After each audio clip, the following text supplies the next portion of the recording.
Welcome to MindStand Pod, a series exploring workplaces and diving into cultures that make them tick.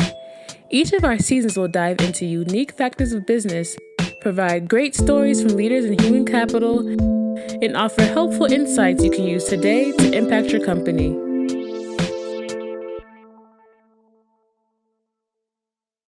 Say hi to everyone, Leang. Hey, it's so nice to be here. Thank you so much for inviting me to be part of this podcast. I'm excited to chat with you about this topic. Absolutely. Just this idea of talent acquisition, every CEO, every manager has to think about how they approach hiring, how they think about this idea of talent acquisition, which will lead into a positive culture. So really glad to have you here. How about this, to introduce yourself to the guests, who are you? What are you working on? What are you doing at PlurStack? Yeah, so again, my name is Leang Chung. I am the founder and CEO of PlurStack, which is a company that I actually launched in the middle of COVID. And after spending over 15 years as a people ops, talent, and HR, both as a practitioner and a leader and senior advisor, I decided to take that expertise and build my own business where I can share this expertise with companies that are in need of it. In terms of where the business is focused on, we help underrepresented early stage founders and mid-career women and binary people prepare for what I call their first. The first time that they're scaling their organization, the first time that they're designing their company culture, the first time that they are building out their talent acquisition strategy and plan. For the women that I coach, I am working with women who are negotiating their salaries for the very first time. Perhaps some of them have been working for the same organization for 15 years and they're ready to make a move into a new company for the very first time. So it's really centered around this first experience. And the reason why I decided to focus on that first experience, that actually stems from my own upbringing. I experienced a lot of firsts in my own personal life, being the first person to graduate from college, the first person to have a corporate to work in a corporate job in an office with a salary versus an hourly wage. I realize how daunting those experiences are when you're going through that first time of encountering that experience. And it's really difficult to navigate, especially when you don't have someone who is guiding you through that process. So I really wanted to lean in on that experience that I had growing up from my own personal upbringing and then apply it to my professional career and business to help other people who are going through their first. That's special. Like you said, leading through experience. All of us, whether we're first generation college students down to second time founders, everything is new. And you can imagine how much the remote world introduced these new ideas, these new opportunities. And I'm glad to see that you're able to create PlurStack, understanding how there's this new shift in the way we work, the way we think, and the way we hire. And you spoke on it a bit. Talent acquisition, how you and your team at PlurStack has been able to help organizations think about hiring the best talent and ensuring that they can follow through with the culture of the company. So as one of the first questions, would love to know, what does talent acquisition mean to you? Well, talent acquisition is everything that happens before a candidate joins your organization and officially becomes an employee, or when they just stay in that candidate pool process. It encompasses everything that's happening from how you're going out into the market and developing that brand awareness about your brand as an employer in the marketplace and what you have to offer. And it funnels through with what kind of experience that you want to offer to the candidates as they're going through that particular pipeline or through that recruiting funnel.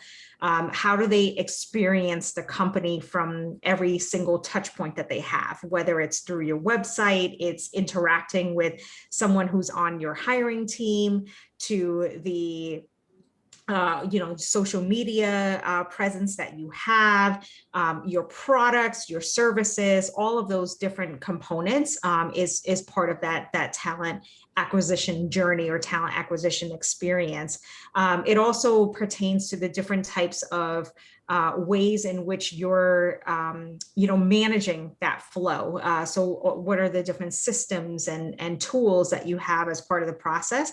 And then one of the pieces that is probably the most important aspect in my experience, because it's coming down to that very end, and it's so close to that decision-making process, which is who's on your hiring team, who have you selected to be part of that group who's going to be evaluating and selecting candidates, and then what is that experience going to entail from an assessment perspective, from a conversation perspective, from an evaluation perspective, to make a decision for the next hire at your organization.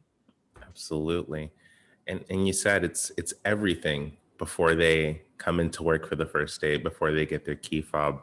It's so important to be intentional about how you think about hiring, how you think about the first ideas that your pipeline, your talent pool have when they think about your organization. And have you seen in your work it be very custom to the company, to their organization, or have you found kind of unique or ideal characteristics? So ultimately, do you find 3 or 4 or 5 ideal characteristics when you're looking for candidates within organizations?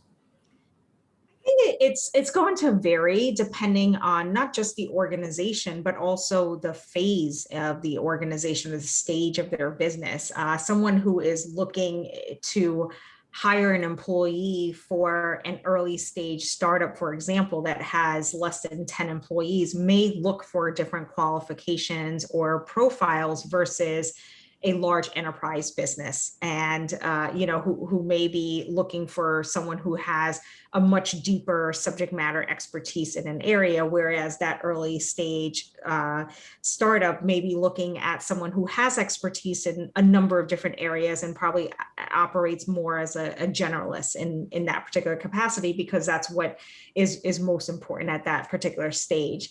I think that the other thing that also plays a role in, how you determine, or how a company determines what the ideal candidate looks like, will be the type of culture that you have in place or that you want to design and establish internally. And so you may look at different qualifications that really speak to what it is that you want to have in place from a culture perspective.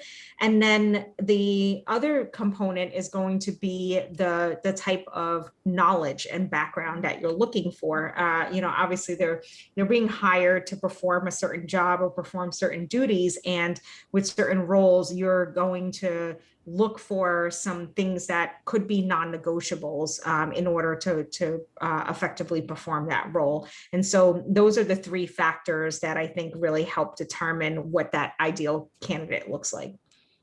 That makes sense. That makes sense. And, it requires, to your point, to look inward.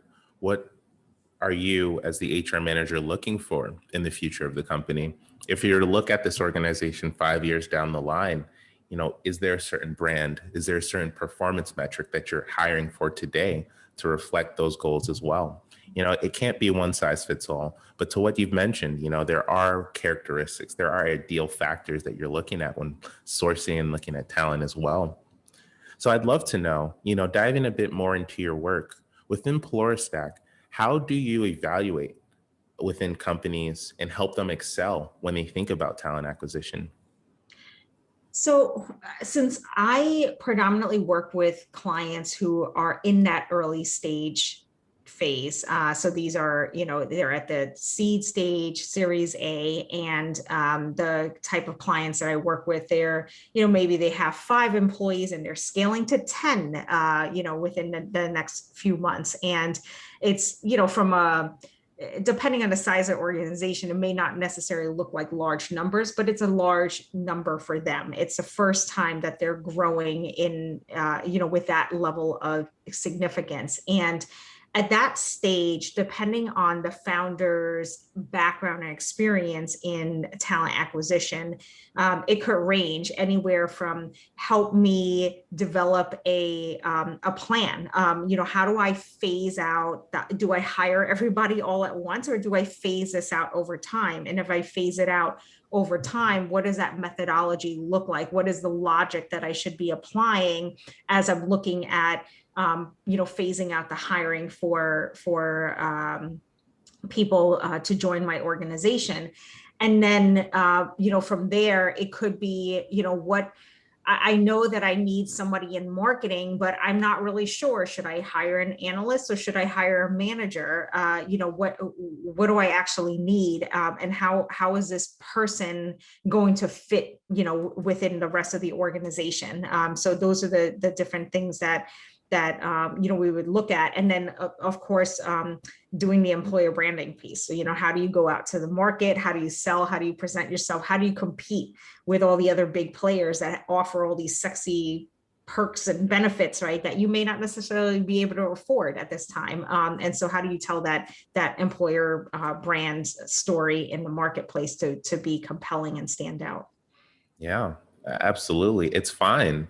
It's perfectly fine if you have no clue how to hire, the next 1, 2, or 20 employees. I think all too often, this idea of corporate leadership, especially in the startup world, there's a lot of things we're expected to know. There's a lot of things we're expected to be able to present on. But what you're saying is how you engage with the companies is understanding where they are, meeting them where they are, being open and creating that relationship so that you're able to create, like you said, the perfect talent acquisition plan. You're able to understand what hires you need versus the hires that you want, maybe in the more short term. That's so excellent. And so, amazing work. A company that's been off the ground for the past couple months, thinking about the growth and expansion. Would love to know, Leang, what do you believe, what are some of the lessons that you've learned so far? What do you believe you can teach the world, not only within talent acquisition and hiring, but just this idea of culture setting and leading through example? It's a big question. I think, what I have learned, I'm going to look at my experience being both an employee of an organization and how I took in that, the culture and the values, and then also in leading talent and culture for different organizations. I think, it is important to create an environment, whether that is the physical environment or the community that employees and people belong to, and create an environment where people feel that they matter and that they are seen, and that they are contributing and adding value in some way. And then also, in looking at their future, it's, do I have a place here long term? Do I see myself growing here? Do I see myself being supported in a way where I'm being set up to advance and set up to succeed? That's something that is incredibly important when I am evaluating a company that I'm thinking about joining when I'm a candidate myself. And it's incredibly important as a employee in how I experience that company and whether or not it's worthwhile for me to continue going and to stay and to invest my time in the company. I think that's one of the missed opportunities sometimes, is that companies are looking at it in, a one-sided way of like, well, we're here, we're providing all these things, and why wouldn't someone want to stay because we have all these wonderful things to offer? Well, it's digging deeper into that statement and asking yourself and doing some reflection of, well, yeah, you may be offering all those things, but is it really addressing the needs of the people that work in your company? Is it really hitting on the points that are really meaningful and valuable to people? And that's always going to be a constant work. I don't think it can never be stagnant, because preferences change, needs change, right? And we saw that over the past 12 months where something completely unexpected occurred and it, threw everybody for a loop. And people, their lifestyles changed, their values changed, their needs changed entirely. And therefore, companies have to adapt to those changes to respond to it. Absolutely. We saw it. Employers had to and needed to listen to their employees because they're not only relying on their organization for the compensation, but they're relying on them to reflect the values that they have, reflect the lifestyle that each employee, contains. And it really sounds like there's a level of objectivity that you bring to the table, Leang. It's this idea of understanding and seeing the company's goals, their visions, but also giving them the insight to say, this makes sense. Your next 3 years, the strategies that you have are going to work well. Let me tell you how this is going to affect the 40-year-old mother of two in your organization. Exactly. The person who's working remotely from across the country. Have you thought about how his experiences may play into the growth that you have as a leader? Does that sound correct? Would you call that your superpower? Yeah. I guess, I try to be really in tune to what I describe as the things that are being said and the things that are not being said, because you can also learn a lot from the silence in your organization. What are people not saying that is a cause or a point for for reflection, and to be curious and dig into that a little bit more, because there's something there that people are trying to share or express themselves in a certain way, and it's a responsibility of employers to investigate that. Absolutely. Absolutely. Thank you so much, Leang. And as we wrap up, would love to know, when we think about hiring and talent acquisition, have you found tools, have you found exercises that you believe our viewers today could benefit from? A quick read, maybe a free trial? How do you think about equipping employers with tools for hiring and maintaining top talent? So I think the first tool is selecting a really fantastic applicant tracking system or ATS system, so that you're able to automate the process and then also put rigor and structure into how you're executing talent acquisition throughout that process. So I think that would be my first recommendation. And the other piece, just because I also have a focus and look at things from a DEI lens, diversity, equity, and inclusion lens, is looking at the recruiting operations. So these are all of the things that happen as soon as your applicant is applying for a role, and then they're going through that process from the initial phone screen to the onsite, is paying attention to all of the nuances and all the little details in that process, because it really could either lean towards or help you achieve the diversity, equity, and inclusion goals or principles or strategies that you have in place, or it could, move you further away from that entirely. And so that's another area that I, would advise and recommend to pay extra attention and caution to, is to not just like speed through that process, and be really mindful and thoughtful about how you're designing that and putting that together and how everything works, to ensure that you're creating a really wonderful candidate experience from an inclusion perspective. Yeah, and it's never too late, to what you've mentioned. You may have hired the first 10 employees, or you may be just thinking about your first full-time hire. It's never too late, and it's never too early to think about how to create, a great structure around hiring and retaining top talent. Well, thank you. Thank you so much, Leang. In closing, would love to know, how can people reach you? What are some great ways to be able to interact with you and Polaristack? Well, thank you so much for having me on your podcast and being a guest here. It's always I always enjoy our conversation. So this is nice to be able to hit record this time. And in terms of like how people can stay in touch, I am on LinkedIn, so you can find me there. And I also have Pelora Stack listed. You can find me at LinkedIn or on Instagram as well. Awesome. And so now I'm going to be asking for the first time this question that I'm sure I'm going to be asking over and over again. Thank you for being the first person, the first participant for this first episode. So would love to know, Leang, do you know, or could you think of one or two people that would benefit from becoming our next guest at the MindStand Pod? I do have a couple of people in mind, so I will. I always like to check in with them to make sure that they're okay with the introductions first and they have the capacity. But yes, I definitely have. I actually have more than a couple of names for you, so I'm happy to share that with you. Perfect. Well, thank you so much, Leang. This was an amazing conversation, and I believe you provided some great resources that employers, CEOs, managers can take into action today to create a more inclusive and better work environment. Thank you. Thank you.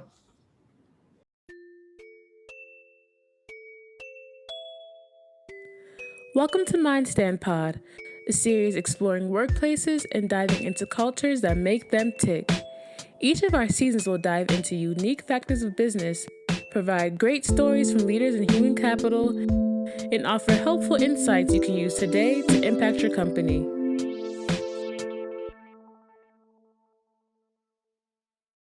Hello, everyone. Welcome to another MindStand podcast. I am your gracious host, Michael Ogusanya, CEO and co-founder of MindStand. And we have a very, very, very, very, very special guest with us. I'd love for you to introduce yourself. Hello, MindStand world and HR world and human being world. My name is Anthony Vaughan. I prefer being called AJ, but I'll allow Anthony for today. I am joining the MindStand team, and I'm going to try to bring some value. Going to try to make some things happen, and inevitably try to impact the world of work and help employees and leaders and everyone that is trying to make a change. So I'm excited to chat and introduce who I am and get into this conversation here. Yeah, and this is a super exciting partnership, a super exciting opportunity that we've kept under wraps. Anthony has been a huge help to MindStand from 2020, helping us as young HR founders understand the lay of the land, what it really means to be an employee experience focused leader. And Anthony, you have an amazing track record from E1 B2 brands to Sojo Signal. Could you explain a little bit more of who's been Anthony from 2020 to now? Yeah, so I guess it's crazy. It has been 2 years, hasn't it? Yeah. That's the wild part. I was talking to a friend yesterday, and I was saying that it definitely feels like 2021 and 2020 were kind of just looped together. But so I think for me, who I've been, I'll take it a little bit further back than that, just at a broad level. I founded a few brands between 19 and 26. I then went in house at about 26 until 29. So the 25 to 29 as a head of people for a few different organizations, and then at the top of the pandemic, I was furloughed. So literally, 2+ years ago, I was furloughed, and I made a decision that getting back into the world of HR at some point internal, if that ever needed to happen, I wanted to be able to join a company again, whether it was a year later or 5 years later, stronger than I was when I first originally came in, because I come from traditionally, being a founder, an operator, CEO, conducting partnerships, scaling teams. I don't traditionally come directly from the HR leadership space. So I felt that there were some points of views that I needed to cultivate. So that's what I've been doing over the last 2 years. I built out the E1B2 Collective. I founded and worked with and supported probably almost 70 plus folks over the course of 2 years, ebbing and flowing in between. We built about 5 different brands. I advised a few more, and obviously MindStand was one of those, and spoke at probably another 50 conferences and other podcasts, and started my own podcast and did 500 episodes. And yeah, so I've been doing a lot of stuff. And so for me, everything that I do is putting employees first. And so over the last 2 years, I've been really trying to do that, and do that in a way that maybe impacts the onboarding process, the talent acquisition process, the DE&I variables, big data with MindStand here.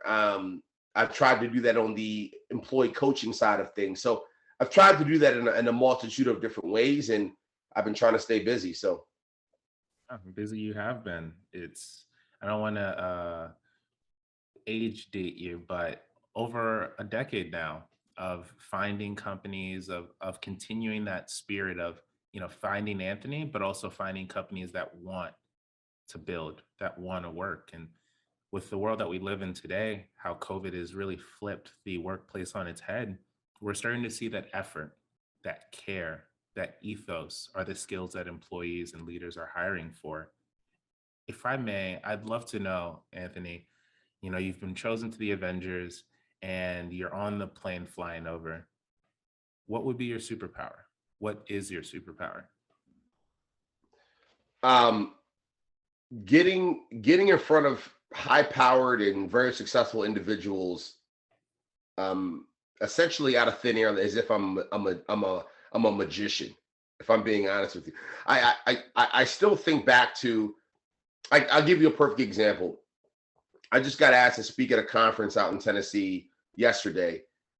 I have no idea how that happened. Like I struggle at times to even think about how am I such a good connector? How am I so good at galvanizing folks around a perspective or an idea? And how am I so good at trying to get someone to see my point of view while also sustaining and building a relationship? So that's probably my biggest superpower. I do think the second is, my football background, my Baltimore humble beginnings definitely brings a level of aggression in a good way to this industry that is needed. I think a lot of people BS things as it pertains to DE&I, or as it pertains to what they say we care about employees or putting them first. I'm literally not joking around, and I do bring that level of intentionality. So I think those are probably my 2 superpowers, one being a connector, and 2 being just someone that's really trying to bring a lot of objective, controlled aggression in a good, empathetic way to this space, to make sure that leaders do the right things and support their people the right way. Yeah. And on that note, what do you feel like you can teach the world? What have others came back to you and said, thank you for helping me understand this? How simple this all is, and we can talk about this another day, but a lot of the work that I'm doing, if you really unpack it, it's really based around psychology. And a lot of the work that a lot of leaders have shared with me is that, look, I didn't realize how simple this was. I didn't realize how it really started with a shifting of my psychology.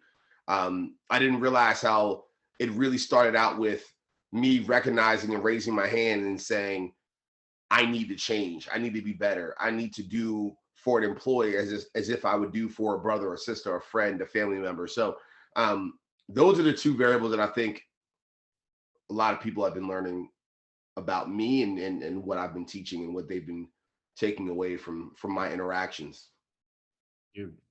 Psychological safety. Those are 2 words that have bared so much weight, so much value over the past few years.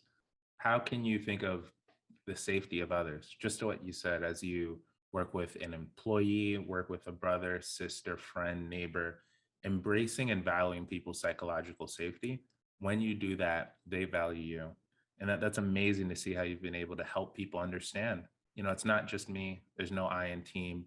And there's also ways that I can do even the smallest things.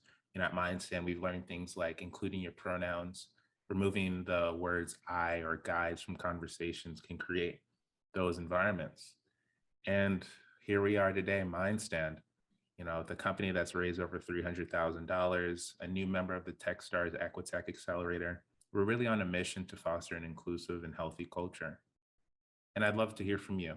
Something we love doing with every employee, every new member of MindStand. Anthony, what is MindStand?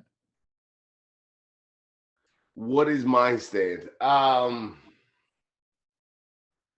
That's interesting. I want to give a different answer and a different point of view. Actually, what answer are you looking for? Let me ask you that. Pitch me MindStand. What is this MindStand? I saw it on your LinkedIn profile. Yeah, I think I'm going to pitch you. I actually want to pitch you MindStand from a non-technical or non-traditional HR point of view. I think, you know what I think MindStand is? I think MindStand is a capability that holds leaders and managers accountable.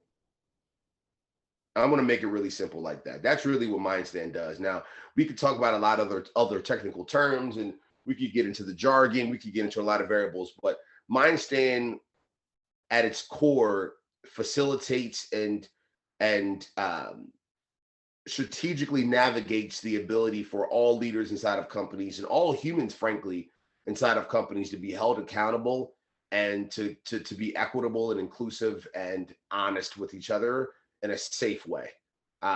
That's, from my point of view, really what MindStand does and what it is. And now, obviously, there is some way more intricate than that, but that is the core of what it does. And let me throw this out there too. And Michael, I know you've potentially have heard this at times. For any potential partner, client, new hire, anyone that may be listening to this 3 days from now or 7 years from now, the way that MindStand works functionally, whether it's scraping data, looking over data, monitoring, please understand this. And Michael, please cut me off if I'm saying this wrong. I don't think MindStand is here to try to spy or do anything negative. 100%. MindStand, from my POV, is honestly here to again drive accountability at the highest level. I think I hear Gary V actually would be a really great influencer for MindStand. I want to try to pull the clip, and maybe we'll get the social media team to do some cool stuff. There's a clip that came out 7 years ago where he said, if there was a big camera just watching the entire world at one time, forever, 24/7, it just continually went. And he said, if there was and he was really trippy. I don't know if he was I don't know what he was doing. He was getting really crazy. He was saying, and if there was someone that was behind that camera that if they saw you do something negative would hold you accountable. So pretty much AKA monitoring, right? He said he definitely understands how it can be uncomfortable or awkward or weird or not a good feeling. But he said on the flip side, he can bet you this: human beings would act very, very, very different. And I agreed with both points of views that he shared, but here's the real point of view that I think he was trying to get across with that example in that story. He was saying that human beings have a natural ability to tap into ego, tap into anger, tap into aggression, tap into selfishness, tap into micromanagement, tap into disrespectful words at scale, at a subconscious level. And there are products, there are tools, there are moments where steering you back to accountability and putting a focus on what you are not doing right is never a bad thing.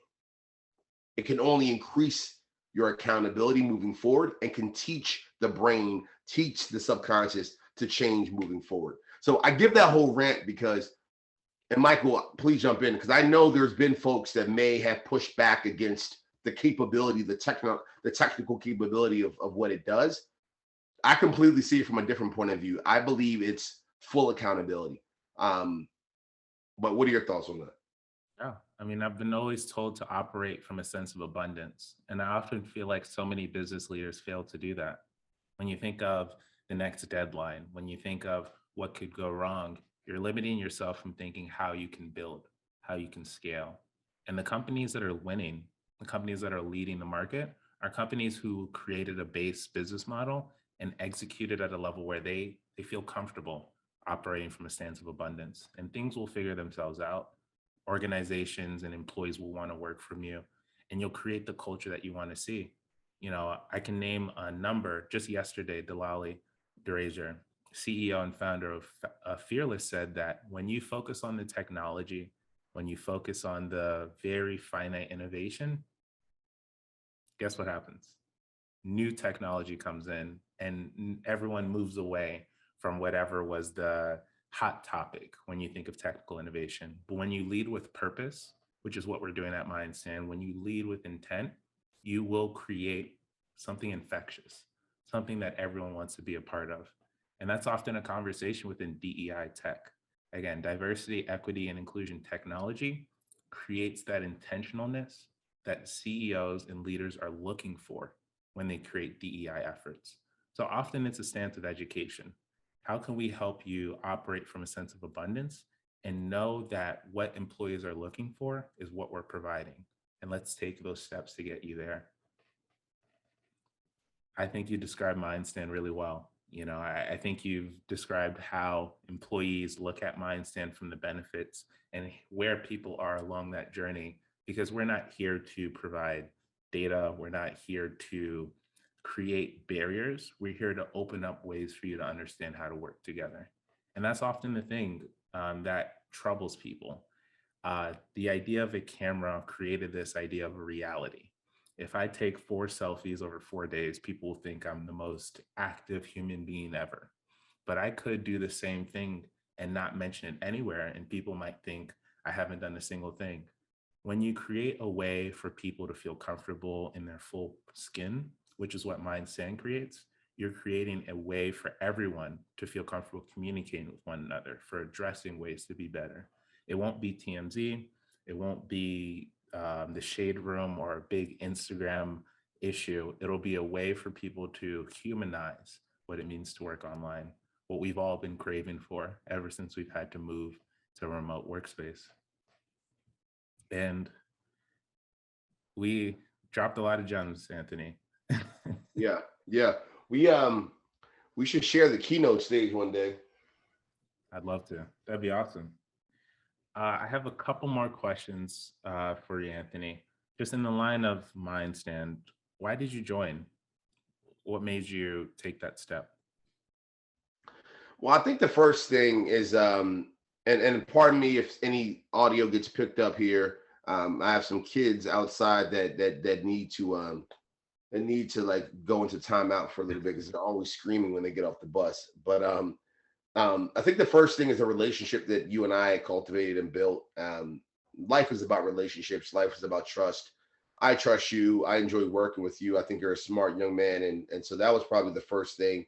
Second thing is just the whole team. I've met all of your co-founders, and I respect them. They're smart. They're witty. They're brave. They don't back down, which is good. I've had moments where we've had a debate or something, and then they've held their ground, which is always good when you have when you try to find the right answers or the right solutions. And then I think the third thing, I'm really big on accountability. I'm going to stand behind any product or tool or resource or framework or best practice that breeds and drives accountability. I'm big on it. It's something that I believe in. I drive accountability in my personal relationship with my fiance and my wife. I drive personal accountability as I plan to architect my father. What am I trying to say? Oh, how I'm trying to be a father from like a parenting perspective. And I like to say and think that I drive accountability in my professional life. So that's the main thing for me. Everything else beyond that, whether it's the technical aspect of it, the fact that we're in the DE&I space, the fact that it's a really scalable business model, those are really fun additions, but those are probably the three core reasons why this made sense for me. Yeah. Yeah. And we are a group of co-founders of college students initially that knew that we had something special and knew that we could rely on each other and to work to our best ability. So I'm glad that you're able to recognize the culture that we're building, especially if we're on the midst of creating a product that influences and creates positive, healthy work cultures. I'd love to know too, what do you look forward to bringing to MindStand? Yeah, so I'll use this kind of as a moment to give some potential future partners an idea of how we want to work with them. Honestly, this is what I want to bring. I think partnerships look about 3 to 4 different ways. And so I think for me, I want to bring the frameworks I'm going to share with right now, the way I look at partnerships, the way I look at integrations, the way I look at relationships. So I want to bring that. I want to bring some energy to the table. I want to bring being like a grizzled seasoned vet just in the entrepreneurial landscape. I want to, I think there's a level of honesty and I think there's a level of honesty, and I think I'm no longer as naive as I used to be. And that's something I've shared with you, Michael. I think not being naive could be disguised as negativity, but it's actually not. It's actually just being a little bit more clear of what is and what's not, and what could be versus what is. So I don't know, like that's a weird thing, but I do think the fact that I'm a grizzled veteran and have failed multiple times and have won multiple times, you develop pattern recognition. That's the word I'm really trying to utilize. So I think I want to bring that to the team. But going back to some of the frameworks, I think for me, the number one framework, I want to try to find companies and help MindStand find companies right now that Michael and or MindStand is already connected with and capitalize on low-hanging fruit. It makes a lot of sense. There are communities and organizations out there that have either done a keynote with Michael. Maybe you brought Michael into your podcast. Maybe you saw Michael at a SHRM conference. Maybe you've interacted with Michael or the team somewhere, shape, form, or fashion. We want to talk to you. There has to be a way for us to work together. And I'll give you a couple of different categories. The first is a full integration. There has to be a service. There has to be a solution. There has to be a capability that you have inside of your business that the MindStand capability could bring value to that solution or that execution to make what you have that much better. Maybe you can charge more for that because you're integrating with MindStand. Maybe you'll have longer clients and more successful and happier clients due to the integration with MindStand. So we want to try to connect from that angle. I think the second angle we want to try to connect with is really trying to understand and navigate what a community-based PR type relationship looks like. I think whether it's if it's not the right decision to do a full integration right now, maybe it's a way that we can conduct four keynotes a year. Maybe we can co-create a few podcasts a year, ongoing and consistently. Maybe you need a little bit more time understanding and building trust and credibility with MindStand. So why not make some content along the way and build the relationship? The third layer is, or any organization out there, it could be a consulting firm, it could be another application out here, it can be many different types of companies. You have services out there that are very good, that are very solid, that are driving a lot of value. Any great business owner that has a structured business model where you can actually be sustainable, I believe the best variable of a leader is being curious and looking at what's next. And so I think potentially integrating and having MindStand be a standing service, a standalone service under the umbrella of whatever company may be listening right now would be a really, really, really great idea for you. We have the full operational team and bandwidth in place to do everything A to Z. All you have to do is trust us, believe in us, like us, and introduce us to your clientele underneath of and a part of your banner. And we'll obviously conduct the pure compensation business part on the back end behind the scenes. But to your clientele, there's a lot of value that you can bring to your clientele with no real uplift, right? We're going to handle everything operationally A to Z. And so those are some of the elements that I think make a lot of sense. Obviously, there's a fourth component, which is going direct. I think I'll bring an ability to connect with founders, connect with CEOs, connect with other heads of people, heads of learning and development internally, heads of internal communication leaders. Internal communication leaders, Michael, that's another big one as well. They're typically doing a lot of communication within Slack channels and other things. And so, we want to also go direct if and when it makes sense. We want to work with you. We want to integrate into your organization. We want to be a part of anything communication wise you will allow us to be a part of. And again, I understand that it takes trust, it takes empathy, it takes understanding, but we want to try to find a win-win that everyone can get behind and get excited about. So I don't know if that was thoughtful enough, but oh, the only thing you're missing is a call to action. So sign up today on mindstand.com for a demo. You'd be able to hear my voice and you'd be able to hear Anthony's voice with this new partnership. We've spent the groundwork. We've talked, we've traveled, we've walked miles, from traveling to Mission District and meeting with people who lead Salesforce, down to having very heart-to-heart conversations with workforce directors at Google, Discord, Facebook, Microsoft. We have the lightning in a bottle, and we're really glad to start sharing it at a scalable rate. And really what you're bringing, Anthony, is that framework so that anyone who wants to make sense of their data, wants to make sense of DEI, can start to utilize this exciting technology that we've built. And we're looking forward to what comes next. We're looking forward to the end of 2022, 2023, really to change the world. Our mission is to foster more inclusive communications. Our vision is to be the gold standard in helping foster a more inclusive company culture, and partnerships, working with people who care about the problem, people who want to learn more, is the first step in getting there. Thank you, Anthony. This was an amazing conversation, an amazing way to share with the world what's coming next for MindStand and what's coming next for you.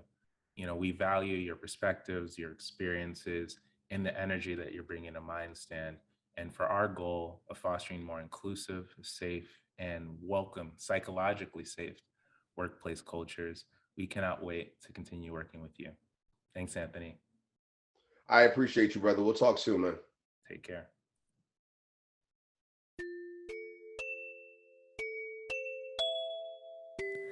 Welcome to MindStand Pod, a series exploring workplaces and diving into cultures that make them tick.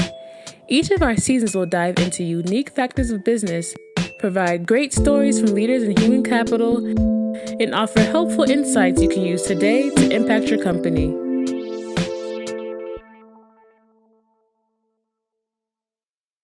Hello, everyone. We have Loehr. Happy Monday. It's been a long weekend, hopefully even longer last week. How are you? I am great. It has been a long weekend and we're moving into the end of the year and starting a new year. So that's exciting. Yes. I know for so many people, the end of the year is the most exciting time. They're seeing those vacation days pack up, so they're ready to go, whether it's to Spain or just, to California. But for some people, I can definitely seeing the end of the year be a crunch.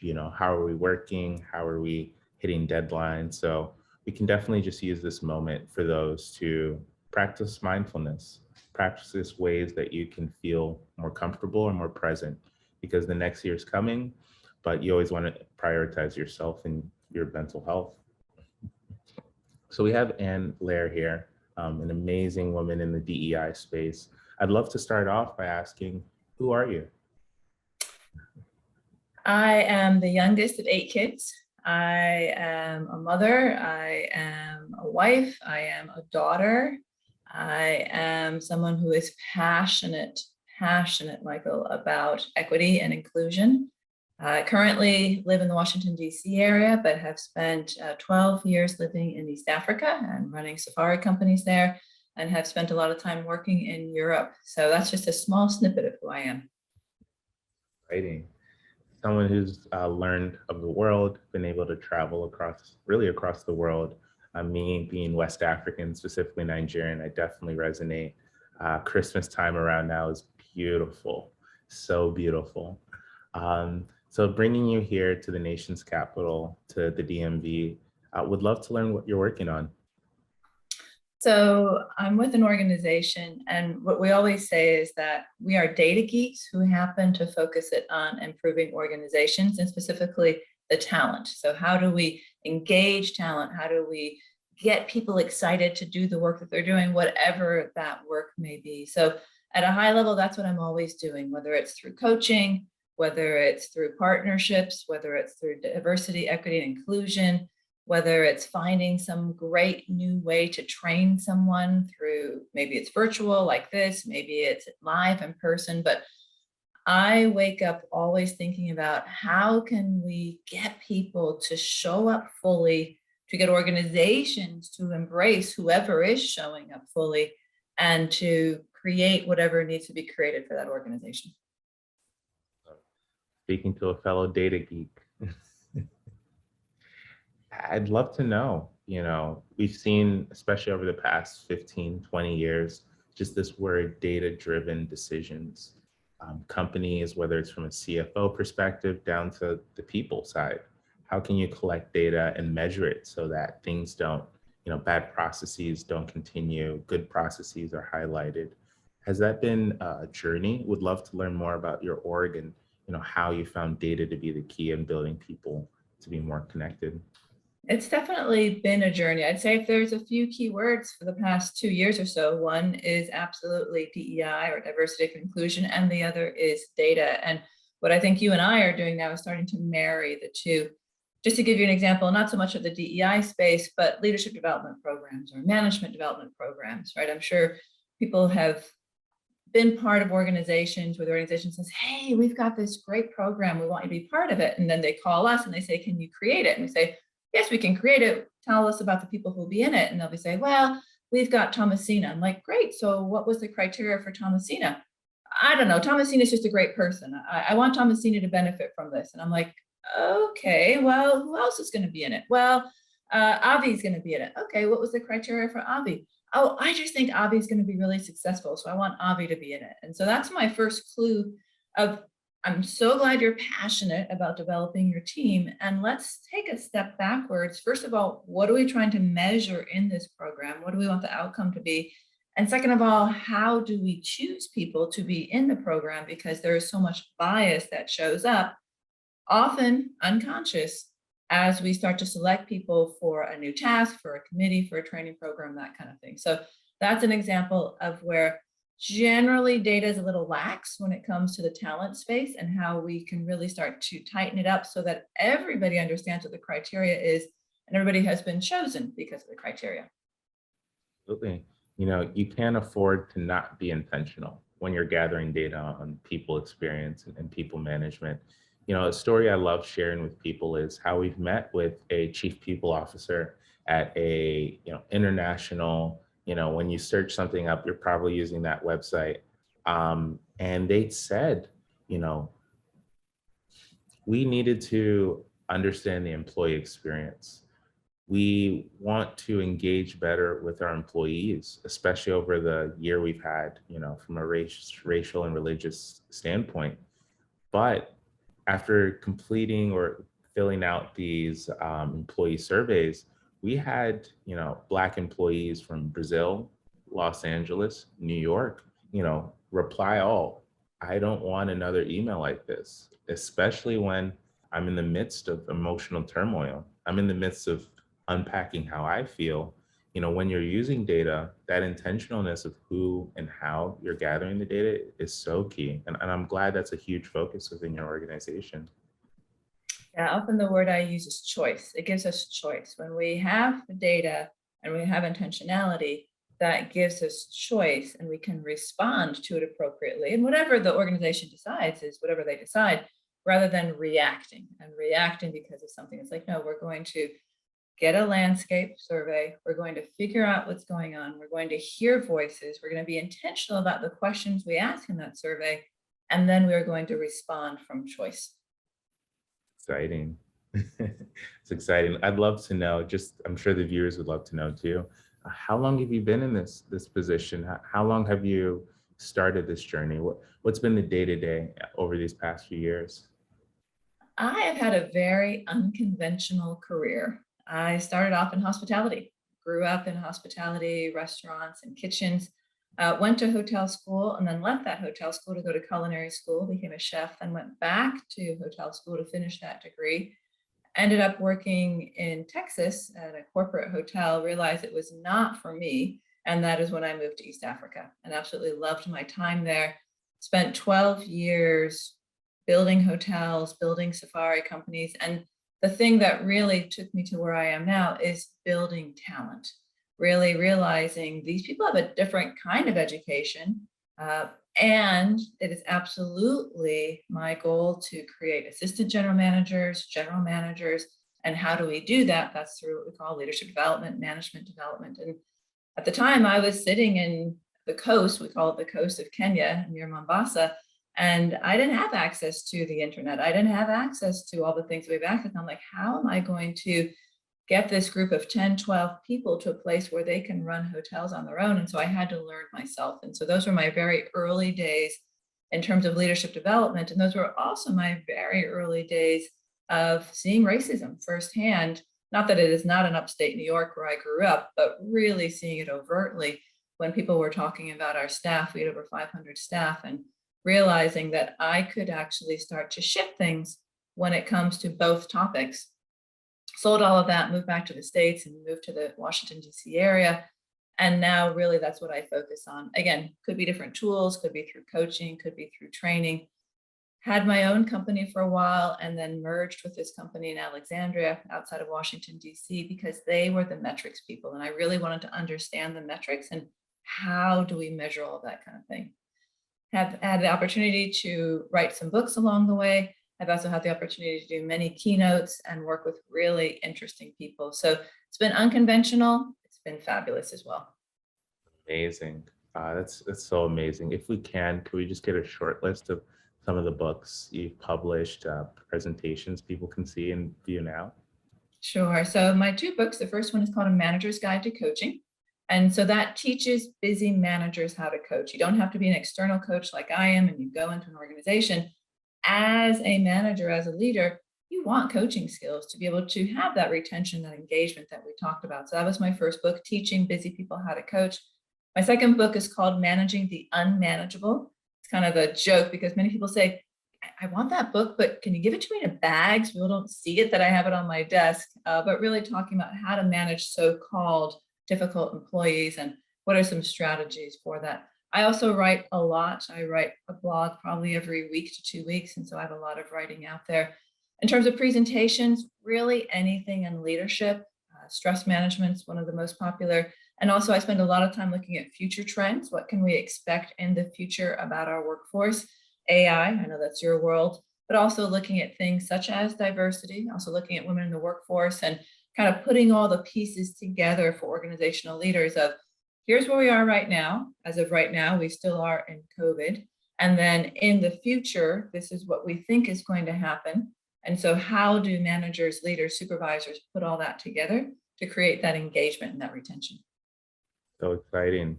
You know, when we move and as we are moving into the next year, you know, these questions of how are we going to work together, you know, what does the new workforce look like?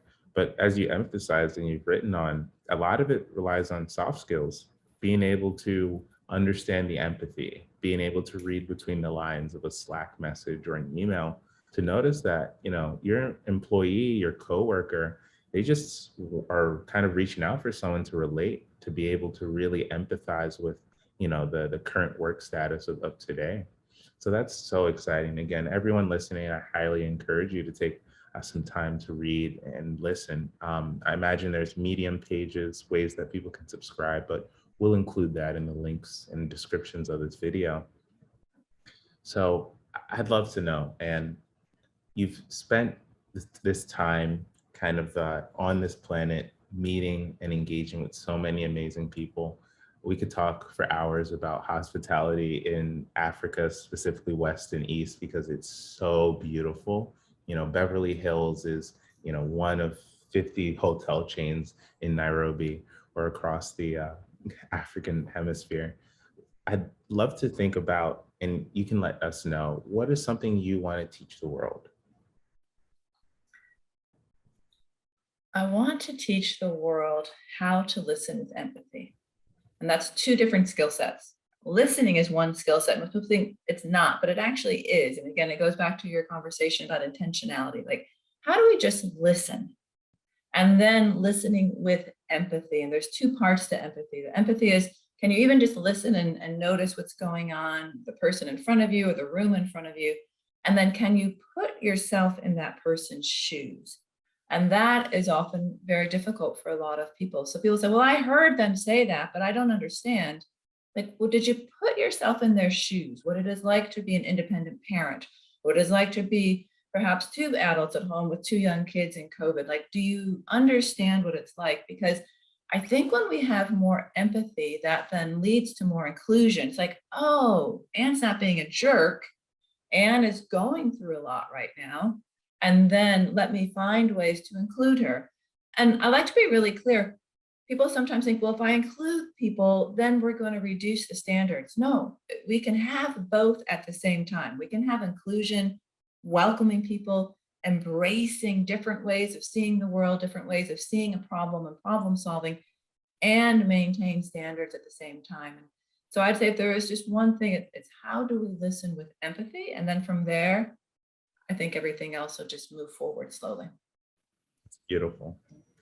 I'd love to think a little bit about as well, and this is a comment I've heard, and I've said this before, often that idea of lowering the bar, of kind of decreasing the standard, or at least the quality of work. The world's changing at a rapid pace. You're finding people of different walks of life, all willing to put more and more time into their craft. People are comfortable using social media. People are comfortable being behind the camera. It's up to you as a leader to help train and empathize with employees. If you're able to, understanding today's climate, train, really make people of all different walks of life feel onboarded and comfortable working, you're raising the bar. You're not lowering it. So I couldn't agree more with that idea of, again, how can you empathize and make that a strength of your organization? One thing I'd love to do, again, knowing how data and metrics are a really key component of how you work, what are some top of mind things that you carry out through on the day-to-day and vision of your organization? So everything we do, DEI and metrics are woven into. So if it is, for example, a training program, say, oh, let's do a training program on DEI. Okay, great. Well, let's figure out the pre-survey, let's figure out the post-survey, and let's figure out what we're trying to measure. And then let's measure again 6 months later, did change occur? So we always say we bake it in. Most organizations think about it later, like, oh, shoot, do we have an evaluation for that training? Way too late, because if we don't, then that means you haven't thought about it. So starting with the design in terms of what is the data we want to measure, what is the outcome we want to measure. And most people say, but you can't measure this stuff. These are, as you use the word soft skills, I use the word non-technical skills. You can't measure. Absolutely, you can measure this. You can measure listening, you can measure trust, you can measure all types of things. And so first of all, what is it we want to measure? Then what is the metric we're going to use? Is it a survey? Is it some kind of biometric? Then baking it into the design, whatever the design is it's a training, it's a program, it's some type of consultation, and then measuring it at the end. And people say, but I won't know until 6 months. Well, you might not know for 6 months, but I would rather we know in 6 months than the little happy loved the training checkbox, and we don't know if we actually made a difference. Oh. Yeah, every goal should have that, what's the impact of it 6 months down the line? Every idea, if you're gonna invest money, if you're gonna invest time into efforts, how would you feel if, you invested time into your kids' sports team and they never told you, you worked on the trainings, you created the workshop, and they completely, kept you blind of what happened as a result? It's a very human, it's a very impactful thing to do, to show people that you want to know why and how your work is going to be appreciated in the office. So this is amazing. We've touched on so many different topics. We've reflected on kind of where the workspace is and how we're going to grow. At MindStand, one of our key goals is looking at the data that makes companies them, how they communicate with one another. We're excited to go into the next year with new partnerships, new integrations to start coaching companies of 20 down to 2,000 on what it means to be inclusive and active in today's cycle. I'm really glad, Anne, for you to be able to share your work and share how you're using data to create that intentionalness. That's a common theme we'll be sharing in these upcoming podcasts. I'd love to know, and this one might be a bit of a doozy, and who are two people you feel like would benefit from joining a conversation like this? So I'm going to go in broad categories, Michael. I would say the first category is anybody who is managing even one person. So anybody who has a team of one all the way up to a team or team of managers. So I think just understanding this idea of listening, empathy, metrics, DEI, regardless of the sector, regardless of the organization. So I'd put that into one category. I would also put it into what I would call the organizational leaders. I know that organizational leaders feel a lot of pressure to hit whatever the results are, if you're a nonprofit, a for-profit, federal, local, state, government. And I know there's a lot of pressure. We've got to make sure things are working. And I would often encourage people to just slow down a little bit. They're like, I don't have time to slow down. I'm like, I'm not talking like an hour conversation, taking one more minute, looking the person in the eye and asking them how they're doing and really listening to how they're doing. So I would put it in terms of anybody who's managing people, but then I would also say it starts at the top and really thinking about that leadership team. Are they modeling what I would call the leadership shadow, just the shadow behind you? And are they modeling that behavior for everybody else to see? Excellent. Thank you, Anne. This has been an amazing conversation. We have so much more work to do going into the new year and beyond. DEI is a goal, DEI is measurable, and DEI is something you can get started on today. So I highly encourage you to connect with Anne and connect with MindStand as you begin this journey. Thank you all.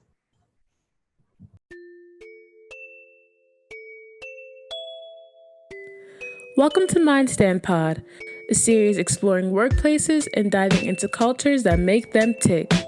Each of our seasons will dive into unique factors of business, provide great stories from leaders in human capital, and offer helpful insights you can use today to impact your company.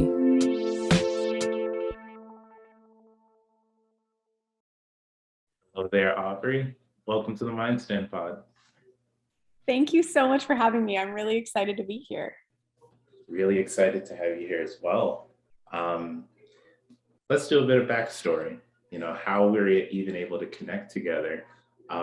You are a DEI champion, someone who respects and acknowledges how important it is to represent people of all different backgrounds.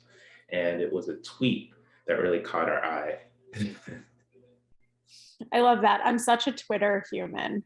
But yeah, I feel really lucky for us to get connected. I think there's an obvious sort of shared passion around not only sort of creating fair, equitable, sort of safe spaces. I think MindStand is, really specialized in doing that in communities. And a lot of my work is around doing that within organizations. But I always feel really lucky to be connected with people that have that value set in what they're doing, because I think it can be rarer than I'd like to see. So I feel really honored to get to be in company with you. Honored to have you.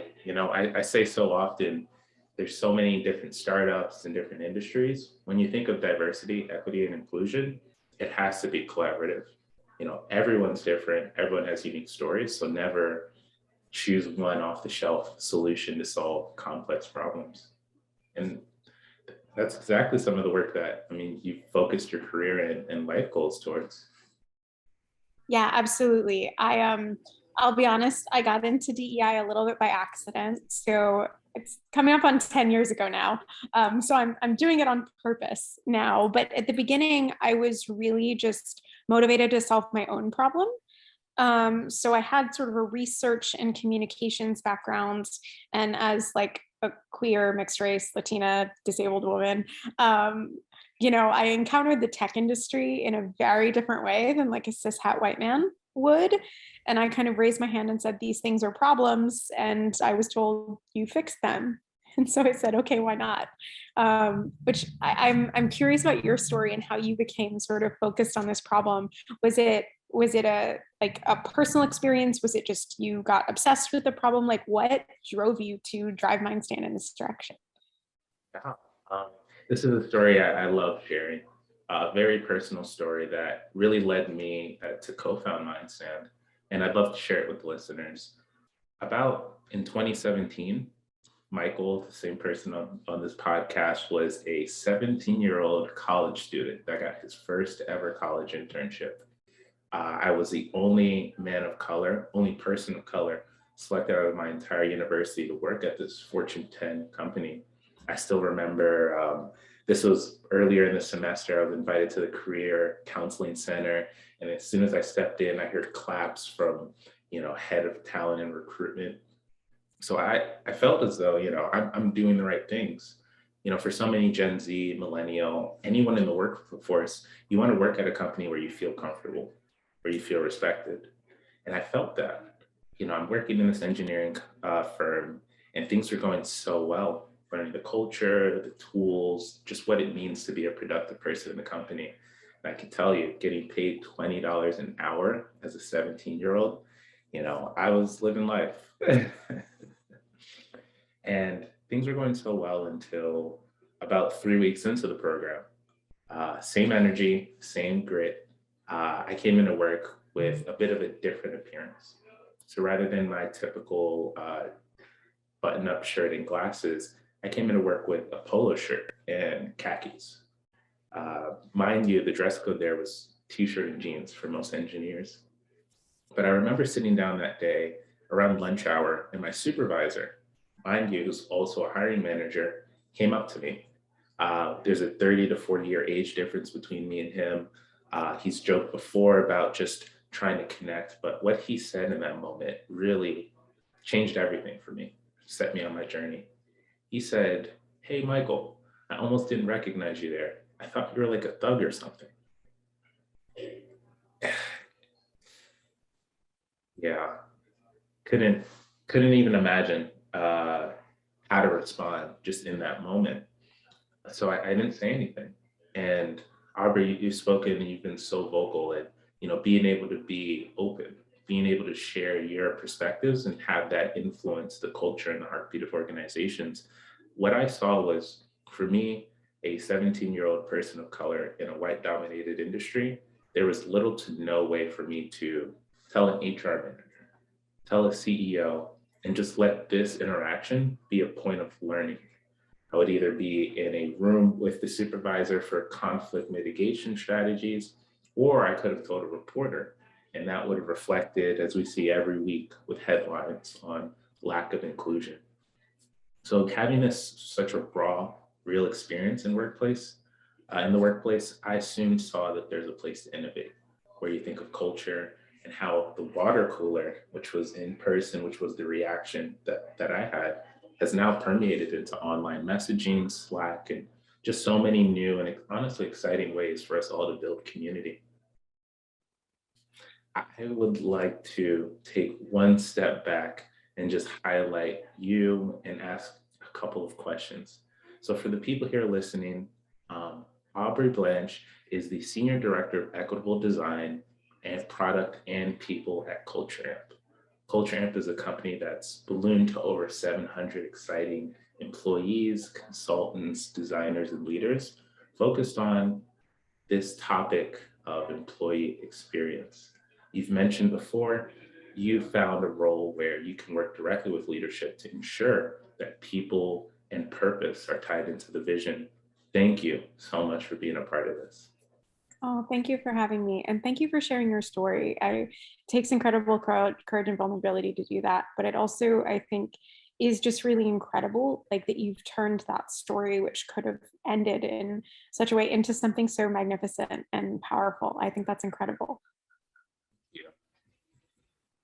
Thank you. And to just be a bit candid, that incident happened, if not 4 years ago now.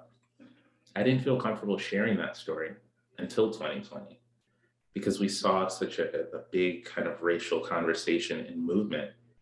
How have you, when you look at your career, your work, addressed the idea of inclusion, especially at a point of such emotional distress? Yeah, I would say that 2020 was a really big turning point in the way that I was allowed to do my work. And I want to like put some emphasis on that word allowed. So I started in Culture Amp in February 2020. And so came in right before the video of George Floyd's murder went viral, and sort of there was a bigger corporate discussion about racial justice and sort of anti-Blackness in particular. And the reason I say allowed to do it was because my sort of theory of change, I believe that to do what we call DEI, or sort of like corporate social justice well, you have to start with tackling racism. Otherwise, you end up with what I call corporate white feminism, where it's like DEI for the rich cishet white ladies, which is not really solving a lot of structural oppression.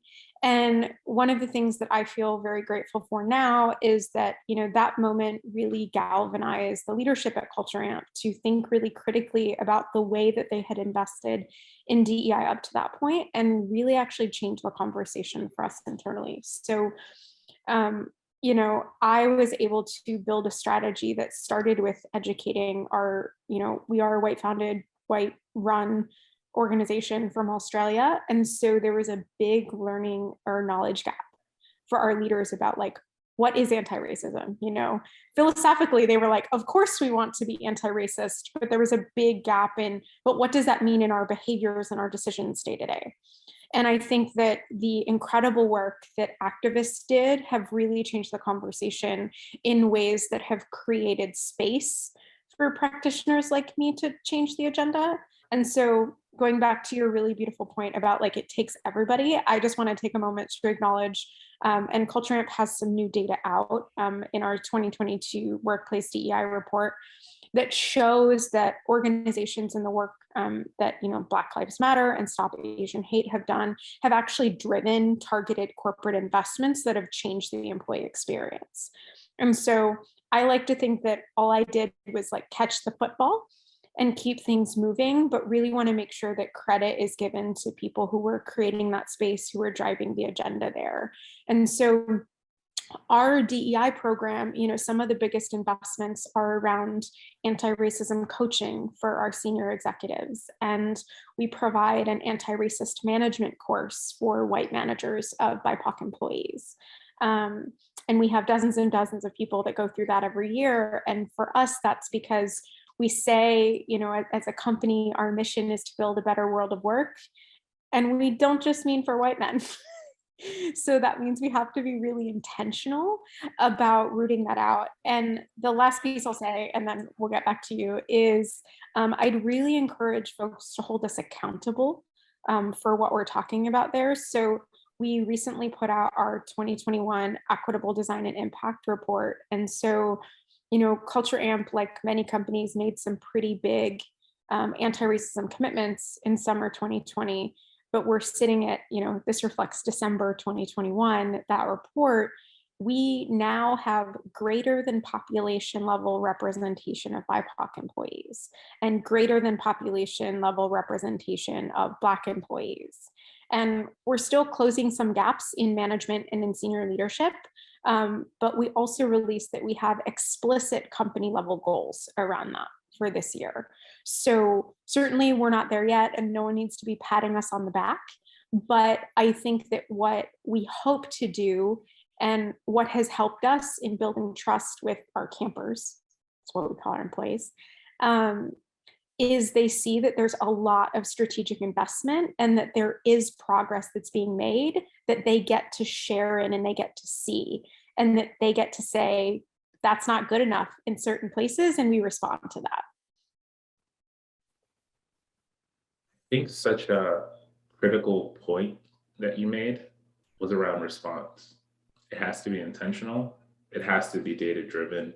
The thing I hear so often, and I know our listeners can relate to this, is CEOs, corporate America, trying to debunk DEI, a topic, a podcast in and of itself, the idea that DEI can be hacked or put together and scaled up. And what's happened is we're looking at 2022. I highly recommend everyone here to read the data insight report that Culture Amp has created. So many CEOs are questioning, is DEI effective? What progress or measures that have we put in place in order to measure this change or this report that we created in the beginning of 2020? And a lot of what we're doing at MindStand is focused on that specific problem. But really what you said is you've been able to create initial initiatives. You're impelled by the works of so many social justice activists in the current climate to put something in action. And now there's a point of reevaluation and saying that we did this well, so let's grow on it. And we didn't do this well, but that's not the end of the world. We didn't fail our people. We're giving ourselves a new opportunity to show them why we're holding ourselves accountable. Yeah, absolutely. And I want to loop back to something you said because it's so good. I want to reinforce it. Is so often these corporate leaders say, is DEI effective? But data in the Culture Amp report, I'm all about the new data right now, shows that while 86% of companies believe that DEI is valuable, only 34% of practitioners say that they're properly resourced, and only 27% of practitioners say they understand how to measure the impact of their initiatives. And so I think it's actually kind of a bullshit question to ask whether DEI is effective, because if the mostly white dudes in power aren't properly resourcing it, how dare they try to hold the program to account for results? And so I think that's a really important distinction where, and our research also shows that the three things that most predict building a more diverse organization, you're not going to be shocked by this, are having DEI supportive policies, having a strategic plan in place, and using DEI data to make decisions. And the reason I want to draw 7 underlines under this is because those are exactly the same things that you need to drive literally any other business priority or program. And so I think it's really important for people in power, especially those from majority groups, to realize that the reason you haven't seen progress is because you have hamstrung this initiative by not resourcing it. And the second thing is we're not going to undo structural oppression on a quarterly QBR business cadence. It took us decades and centuries to get here, but that doesn't mean that progress can't happen quarter over quarter. A good example at Culture Amp is when we were running our data, found that campers with disabilities were not having the same experience as their non-disabled peers. And while that was a year-long initiative that we ran last year to improve that, we're not quite where we want to be with their experience, but we have seen quarter over quarter improvements in disabled employees who are saying, I see my next career step here. I intend to stay here. And so while the problem isn't solved on a quarter over quarter basis, what we can hold ourselves to account for is moving the needle forward. So I think that's really important, is that asking whether DEI was effective, you first have to say what were your specific goals? In our case, our program is explicitly focused on BIPOC or racial equity and disability equity, because that's where we saw our largest gaps were.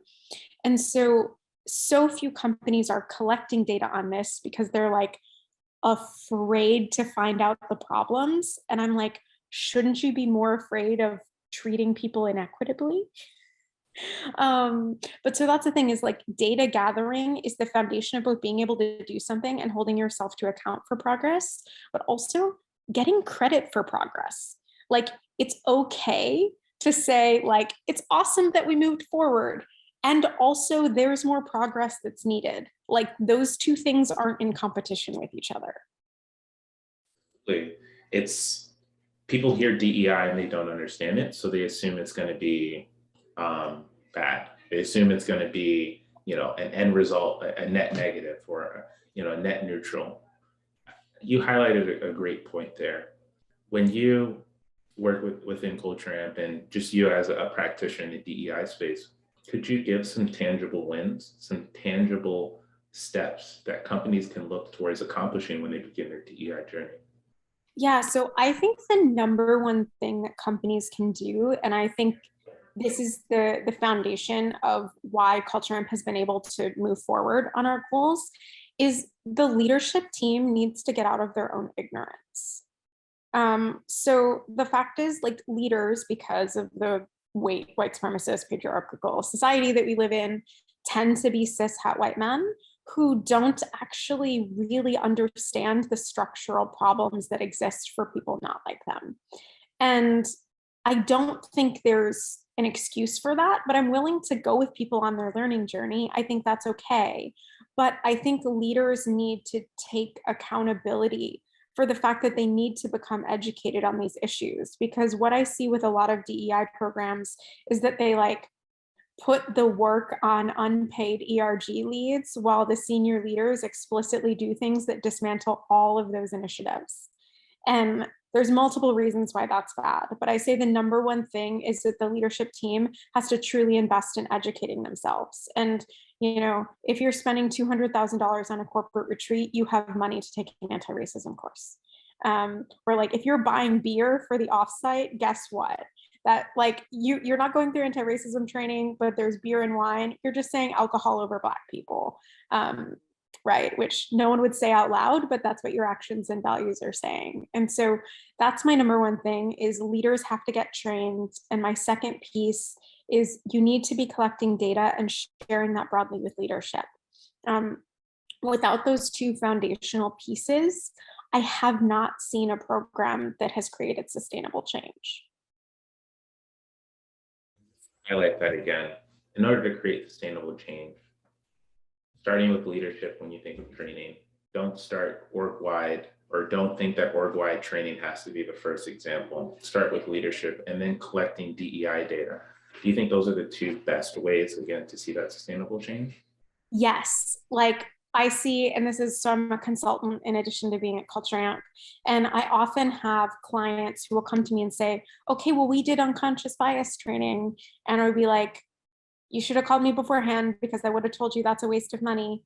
And so it's like, first of all, unconscious bias is literally an unconscious mental process. Like, you can't train it out of people's brains. There are ways to reduce, you know, the use of heuristic-based biases in decisions, but like a 2-hour training is not that. And so I think like there are these best practices that people do in DEI, and a lot of them, going back to this idea that people aren't sure how to measure the effectiveness, they either haven't been empirically validated, the empirics are mixed, or in a lot of cases, what I see with my customers is they're not actually custom fit to the organization. So people will say, oh, we're giving unconscious bias to all our people, training to our people managers. And I'm like, well, have you validated that you have issues with performance and promotional equity? Like, have you audited the process to see if that's the problem before you deployed a solution? Because the problem could be that you don't have enough representation in senior leadership. So it's not a problem of people having bias, it's a problem of your recruiting being busted. Or maybe the problem is that BIPOC folks are spending more time at each level than their white peers. That requires a different solution. And so what I always say to people is, if you're not collecting data on for your DEI program, you're definitely doing something wrong, but I can't tell you what it is. And so again, I know you've heard me say it a million times, but like, collecting data is the most powerful thing you can do, because it maximizes the chances that the investments you're making actually create change that is relevant to your company or your organization. And is there a company too small to begin collecting DEI data? I don't think so. I mean, it's super, super important to like let people know that like providing your demographics is optional and you will keep that data safe, right? Because it's often a huge risk, especially for minoritized people, to provide that data. But I would argue that even though, let's say you're a 10-person company, hold yourself to account for looking like the world. You know, yes, maybe that's adding one more person to your team, but if you build that muscle early, you will take on less what we call diversity debt. So this was a concept coined by Andrea Barica, who is brilliant, who was an investor at 500 startups and now is the CEO of a company called O School. But she talked about this idea of diversity debt. And so the earlier you build the muscle around learning about inclusion, say, so maybe your team meeting, everyone is on a rotation to assign an article about inclusion. So you're just spending 15 minutes, once a week learning about it. That's great. If you're a team of 5 or a team of 10, maybe that's the ask. When you get to be a big company, it's about auditing your performance review system and your promotions. But I think it's important to always take in this idea of everyone can do something, and the something looks different depending on your job, but the point is everyone's responsible for that. And that's really my theory of change I call equitable design, not DEI. And the concept of equitable design is like we each can design our roles in a way to create equity in our area of responsibility. So recruiting, maybe that's about sourcing and designing objective interviews. As the CEO, it's giving time and resources to it. As, maybe as that frontline, Black woman salesperson, it's about making sure you're taking care of yourself and building yourself a community of support, right? That's a radical act of resistance. But really finding value and responsibility that each of us have a role to play in changing the world. And it doesn't always have to be the biggest things, but it has to be something every day. Hope, these past couple minutes, 15, 20 minutes of conversation can help at least let people make sense of this DEI journey. We're seeing turnover at a record number. A statistic I recently learned is that on average, the tenure for a head of DEI, so DEI officer, VP of Diversity, Equity, and Inclusion, is 18 months. And that's usually the first thing a lot of organizations do when they say, let's start on a DEI journey. Let's start on our DEI journey. I need to hire someone outside of me to start it for me. But what we're talking about is the data, the intentional opportunities you have in order to gauge and measure company culture, and your employees 100% notice. They know when you're taking these steps to ask them at 4:30 to spend from 4:45 to 5 p.m. for a quick conversation. They notice when you send a new email because there's typos in your initial DEI survey, and they respect it. They're looking at you as human beings. And that's something that's gone so missing from this new and growing remote culture. How can you show, a thing I love saying is that DEI technology creates the intentionality that your employees are looking for when they work for you.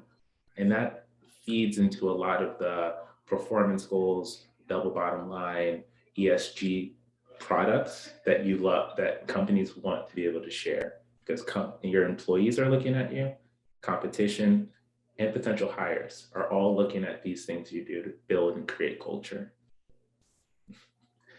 Thank you. I don't know if people can see me. I was just nodding the whole time. There was so much brilliance in that one clip. But I think it's right. I think it's, in many cases, I don't think that companies should just get credit for intentionality, but I think intentionality is important, right? I think it's about intentionality and accountability. And you can have both.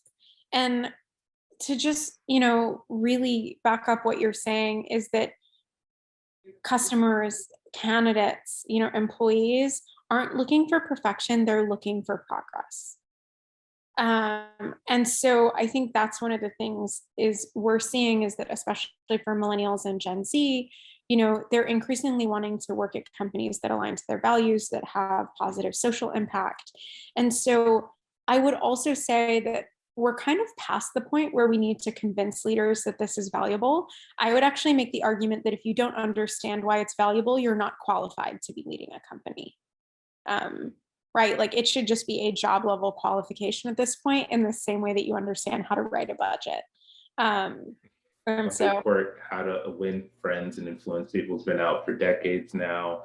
Employee or emotional empathy has now been such a huge topic. Yeah, now's the time. Now's the time to take that stance.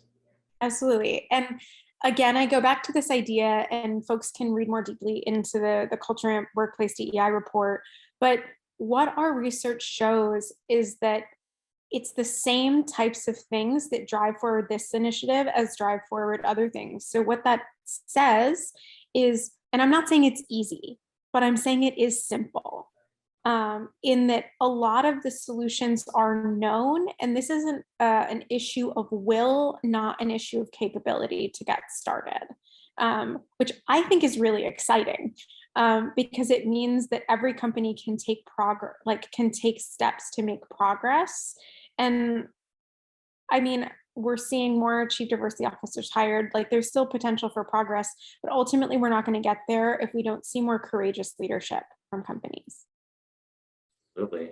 And it's unique how we're both in a position to push leaders, to push employees, friends, and colleagues towards beginning and really holding accountable in their DEI journey.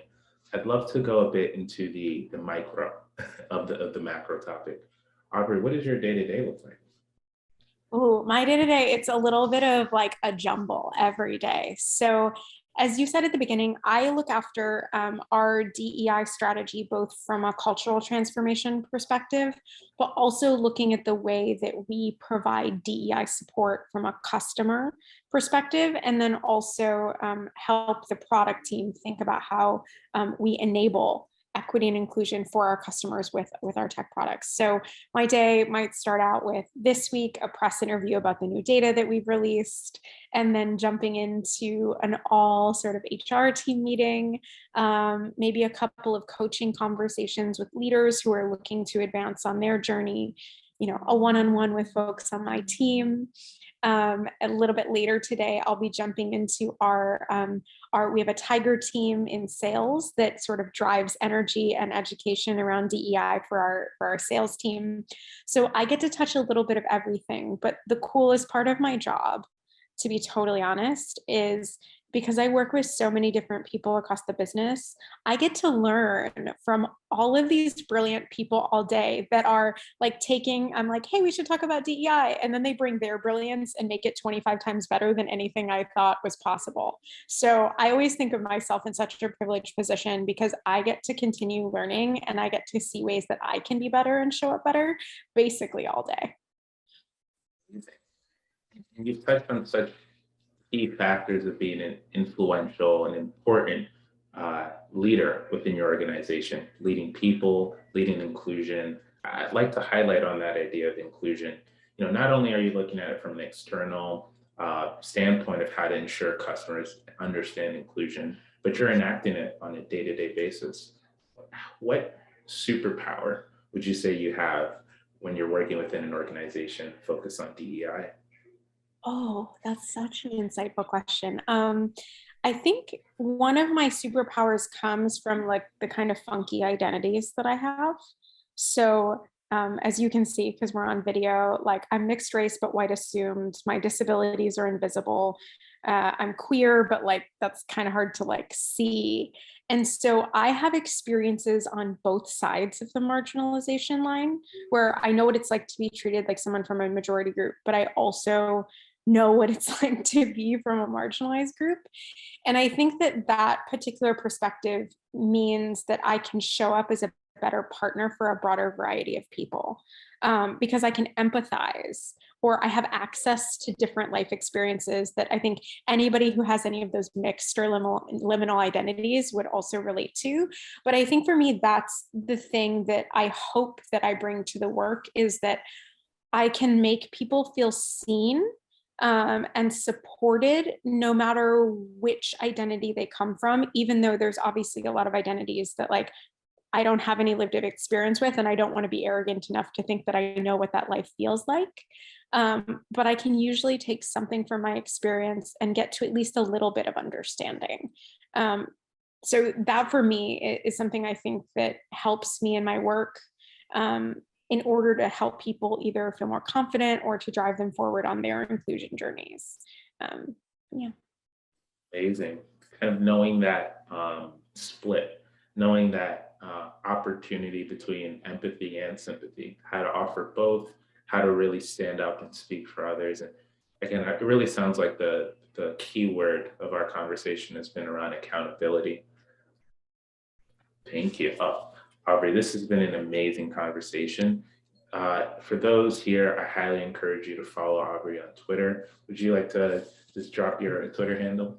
Sure. Yeah, I'm at AD Blanche. That's BLANCHE. That's my digital soapbox. You can also check out a lot of the resources from Culture Amp there. But I also would suggest that you check out the MindStand on Twitter, on LinkedIn, all of that. They're one of my fave follows. Thank you.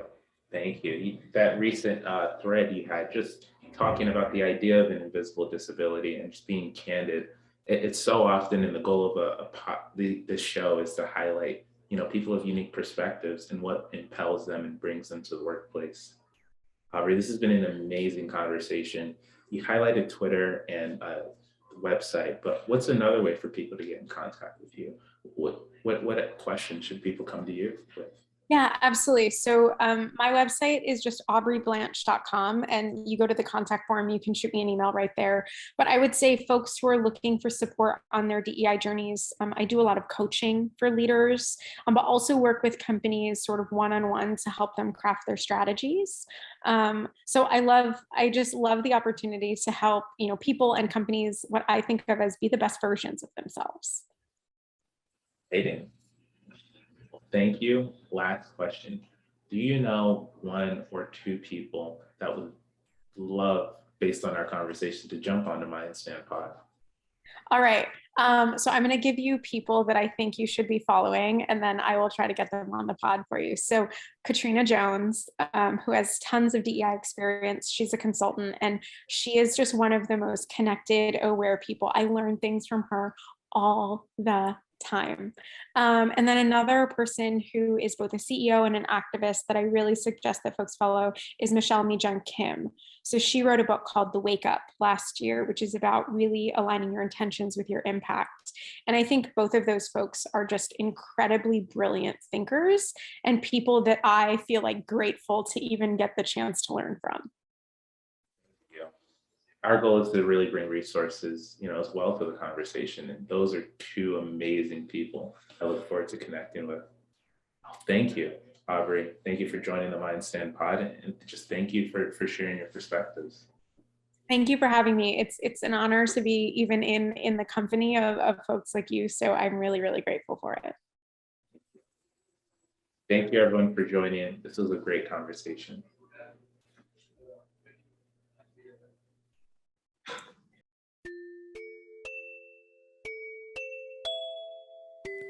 Welcome to MindStand Pod, a series exploring workplaces and diving into cultures that make them tick.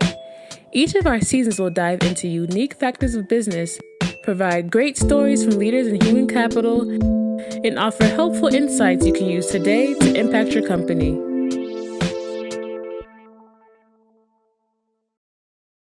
Welcome everyone to the MindStand Pod. We have a double today, a double guest appearance, Delali and John, co-founders, leaders of Fearless. Welcome to the MindStand Pod.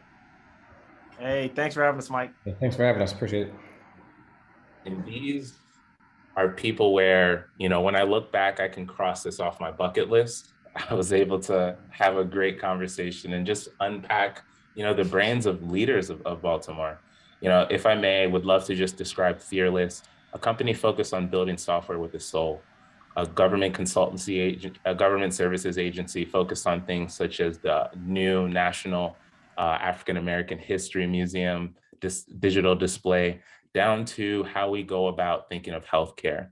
Fearless has been a company consisting of over 150 plus employees, contractors, members, and partners, really thinking about how to lead with soul, to lead with empathy.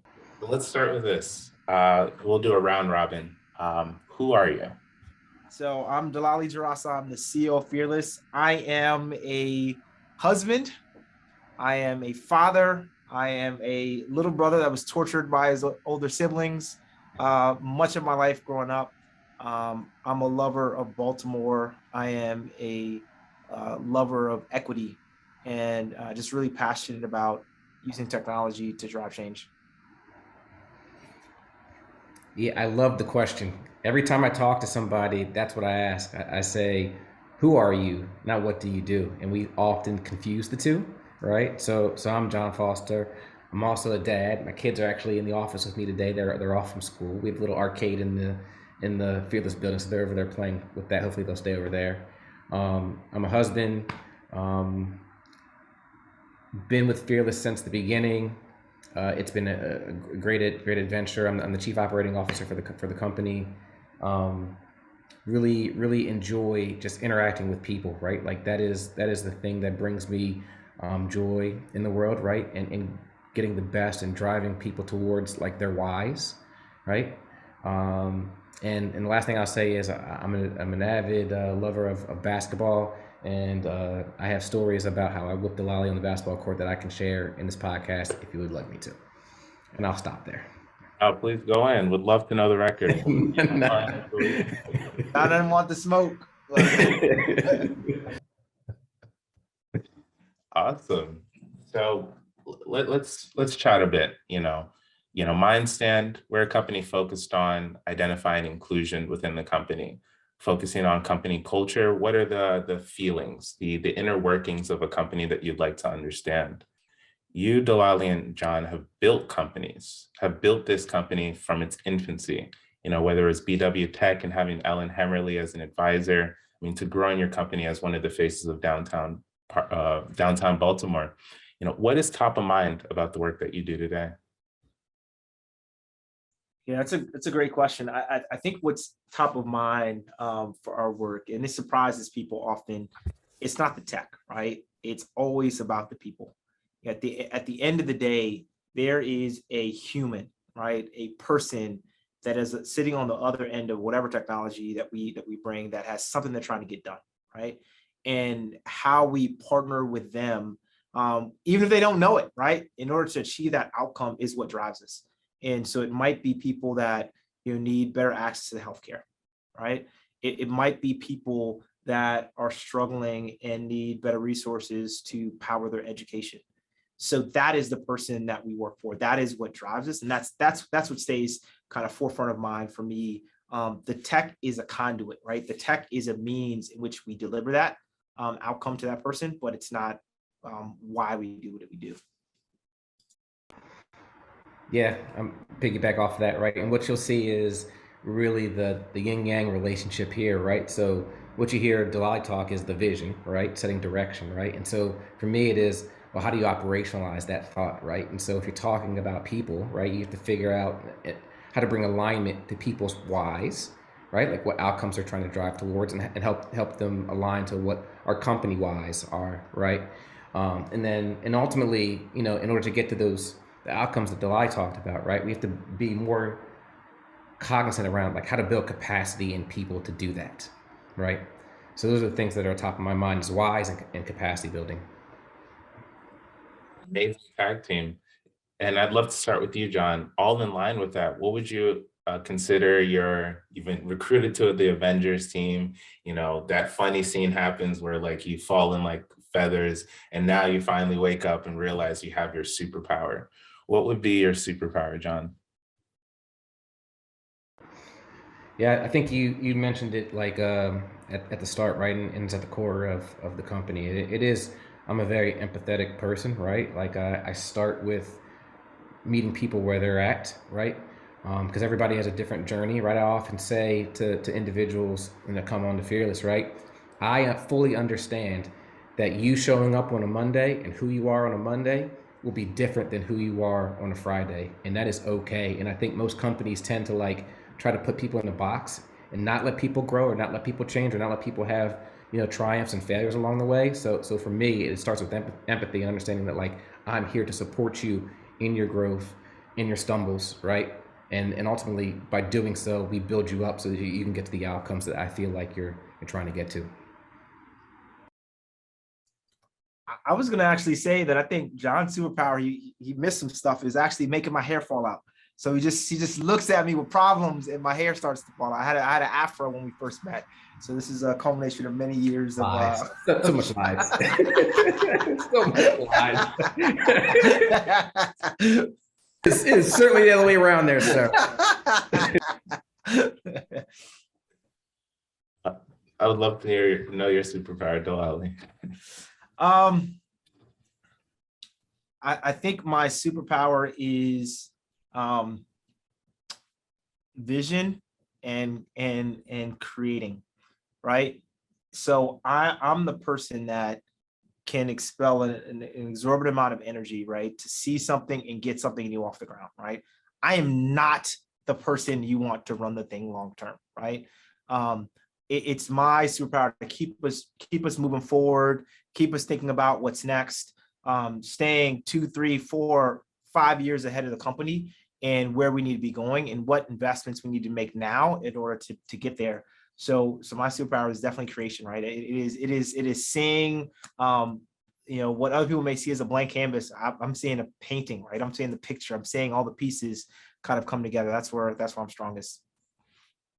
Exciting. And I mean, we're even getting little snapshots of this. I can't wait for our viewers and listeners to just hear, this culture, this brotherhood emanating through this call. A question we love asking people is, how do you foster workplace inclusion? But it almost seems like it starts with you guys. I don't know that I'd say it starts with us, right? It's something that everyone has to do. And, we have what we call our purple sauce, right? And some people may call it secret sauce. For us, we call it our purple sauce. And it really is around our culture code. And there's 4 things that are part of that. And the first one is create belonging, right? Somewhere along the way, we made up that you get to be you when you're at home around your friends and your family. But when you come to work, you got to be somebody else, right? You got to look a certain way. You got to talk a certain way. You've got to dress a certain way. You've got to behave a certain way. And we do all these things. We start chipping away at the person, right? Chipping away at their core, right? And ultimately, someone comes and they're birthing this beautiful, unique person. And we turn them into this brown cow over time, right? That looks just like everybody else. It's like every other cow you've seen, forever. And so creating belonging or just having a sense of belonging is really the first piece of how we think about inclusivity. Because if you don't feel like you belong someplace, right, nothing else matters, right? And so this sense of, I'd say what John and I do is we demonstrate, right, that come as you are. This is us. Here's what I'm good at. Here are all the things that I suck at, right? Here's what I love. Here's what I hate. All of my quirks, all of my weirdness, all of my everything, bring all of that to the table and understand, making sure people understand they have permission to bring all of that to the table themselves as well. The second one is open dialogue, right? Let's talk, let's have conversations. And we don't have all the answers and we're okay not having all the answers, right? Collectively as a group, we'll figure it out together. And so it's okay to know that, we need each other, and we want to make sure that people feel comfortable sharing their input. So many times, especially given the seat and the roles that we're in, people feel like, I'm not allowed to talk to them, I'm not allowed to bring my ideas to the table, but we want them, right? And when we get kind of this breadth and depth of ideas from people, it makes the whole unit stronger. And so create belonging, open dialogue are 2 of them. I'll let John talk about the other 2, but that's kind of the foundation of our culture. Yeah, before I talk about the other 2 real quick, right? Like I want to, Delali hit the nail on the head, right? It's this idea of demonstrating the behavior, right? So we started from the foundation of values, right? And understanding and having people align to those values. And we constantly talk about those values.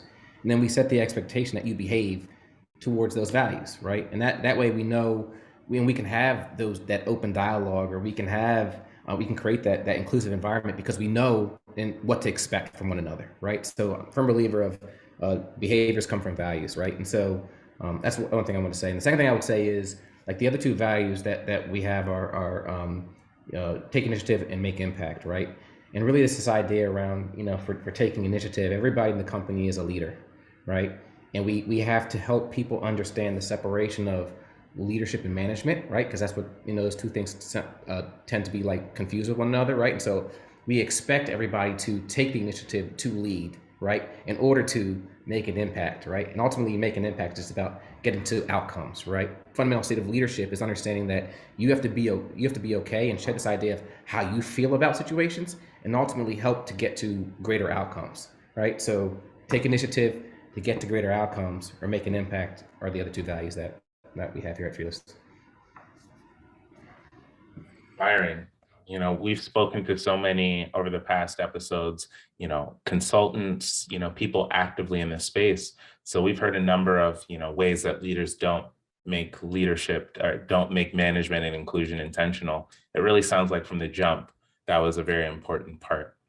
Has there been obstacles, funny stories, just anecdotes, that's led you towards creating such a set vision? Yeah. So one example, when Fearless was starting, we started primarily kind of in the DoD intelligence space. And in this space also, right, it was hard for me to feel like I belong, right? So whether, at times I'm often the only minority or Black person in the room, period. I also didn't have a military background, right? So folks say, hey, we served together here, or we went at West Point together there. And so I didn't have any of that. So I remember early on, I feel like really uncomfortable in these spaces, right? And not sure kind of how to navigate. And I remember talking to a mentor of mine about this space and kind of how I was feeling. And he paused me and said, oh, wait a minute. You're approaching this wrong. And I asked, well, what do you mean? And he says, you're approaching this from a place of weakness instead of a place of strength. I said, how do you mean? He said, use this to your advantage, right? He said, so you're the only person there that you feel like one in the military. Yeah. All right, great. You feel like you're the only Black person in the room. Yeah. He said, so why don't you make sure everyone remembers the Black person with the purple tie, right? And I never had thought about that being an advantage, at that point. And it really started to show me, just be yourself, right? Bring you to the table, right? And this thought of, if you have to change who you are for someone else to accept you or someone else to want to do business with you, do you really want that deal anyway, right? And I think that began a foundation of what would later get infused within Fearless as a whole. I got to add that to the superpower, the ability to rock a purple tie. That's right. It's been a long time, but yeah, I can still do it every once in a while. Did you have any thoughts or additional comments to that? No, yeah, it's funny, right? So Delali talks about rocking purple ties, right? But ultimately, when you talk about not wearing the mask and bringing your whole self to work, right? Like, we've actually shed the ties over the years, right? Like, people can't see, we're both wearing hoodies. We're both in the office, right? Like, that's just who we are now, right? And one story I would tell is how many years ago was it? Probably 6-7 years ago. We got called to do have a conversation at the White House, right? This is during the time that President Obama was in office, right? And so I remember, being on a call with the group, and we're all talking about, well, what are we going to wear? What are we going to show up in? And ultimately, everybody ended up rolling up in hoodies and T-shirts, right? And because that's who we are, right? And that's how we felt most comfortable, right? And so to Delali's point, if the people in the White House couldn't accept who we are, why we want to do work with them. And ultimately, it has led to great things for Fearless over the years, right? Like, we actually stood out. We were the purple cow in the room, and people were like, oh my gosh, these people walked into the White House, understanding fundamentally who they were and knowing that, we still stood for doing great work. So it's been fun. And you're in a category of your own, seeing over 100 million, hundreds of millions so far in revenues and contracts, being able to build, software with the soul, not only here locally in Baltimore, but your ability to expand across the East Coast. You are the living embodiment of what it means to be an inclusive leader and to see the results from it. Often what we see is leaders, they struggle to want to understand. They know often when the culture is bad, there's things that they could do that they just would prefer not to talk about, prefer to hand it off or to delegate. But everything you said came from a responsibility, came from a knowledge and understanding as leaders how you want to grow your company, and learning that you have even herds as well, whether they're new hires or people who've been in the company, instilling that there's not only someone that can hold you accountable from a business and KPI perspective, but from you as a career. I'd love for you to expand on that topic of building herds. Yeah, once again, talk about the yin and yang of the relationship, right? I often tell people the story that Delali is the crazy uncle of the family, right? And you can hear it even in this conversation. He has these crazy ideas, right? And one day he came along. Oh, let me take a step back. So Delali is another superpower that Delali has is his ability to really have a conversation with you and really draw out of you, what are you passionate about, right? And so, even in the early days of the company, literally he was having conversations with everybody in the company, one-on-ones, trying to figure out not just how you're doing in your job, right? But speaking to that who, right? And trying to get at that why, really to draw out their passion and see whether or not the thing that you were doing is really what you wanted to do, or how we could support you better in your growth, even if it was outside your day-to-day work, right? And so, he was doing that, and we realized that that didn't scale. And so he came to me one day and said, I have this idea. Wouldn't it be great if we just had like a passion coach? Right, just someone who was not necessarily in the direct chain of your delivery, but just someone who was there to nurture and support and actually have those passion meetings like every now and then. And out of that crazy idea, has essentially formed a new division branch within the company, right? So we do have people centered on like a discipline, and at the head of that discipline really is a coach to help you, in your day-to-day needs and whatnot. So that's what we do. I'm Delali. You want to add anything else on top of that? Yeah, it's an important thing. Most people, you ask that question, what are you passionate about? They kind of pause, right? And especially if it's asked within the work context, because the immediate thought is, my job and you're paying me to do X, right? And if I'm passionate about Y, am I in trouble if I start saying that? Am I going to get fired? And so there's all sorts of dynamics at play. But when you remove that barrier, say, oh, what do you love? What are you passionate about? And we are here to help you to do that thing, right? It unlocks all sorts of possibilities within the company and whatever they want to do. And it begins to forge this type of relationship where it says, you really care about me as a human. Even if that means I'm passionate about something different, you guys are going to help me to do that, even if it's not in Fearless. And it matters to people. People don't tend to forget that. Thank you. This has been an amazing conversation. I'd love to wrap it up here. How can people reach you? What are great ways for people to connect with you? Yeah. So Fearless, we are at fearless.tech online, and we're at Fearless Be More everywhere on social media. Personally, I'm at Delali D on all social media. Yeah, I'm at John L. Foster II on social media. Reach out LinkedIn, right? Like, there is no wrong door to get access to us, right? Like, I'm open to every and all conversation. So, yeah. And again, just want to reiterate how thankful I am to, not only have this opportunity to interview you, but to see, every day, every week, every year, the growth of a company that takes inclusion and just building equitable products so seriously. At MindStand, we've had this focus on how do we employ the right people, engineers, partners, HR business leaders, to understand and unpack this idea of culture. And every conversation we have with leaders like you helps provide visitors, viewers, and listeners a chance to hear from the best minds possible. Now, my final question is, who do you think are 1 to 2 people that would benefit or would enjoy jumping on a MindStand pod?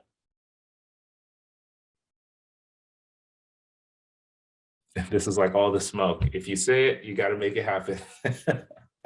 So I'm going to call out. I know there's a person, at least one of our coaches here at Fearless, who's interested in more public speaking. So tell her I call her out, Stephanie Baggage. She's excited about continuing to do more public speaking and coaching. So she's one that I put on the hot seat. John, do you have one you want to put on the hot seat? No, that's who I was going to pick. So I'm glad. Well, awesome. Thank you, guys. This has been an amazing conversation. Thanks for joining the MindStand Pod. All right. Thanks for having us, Mike. Thank you. Take care.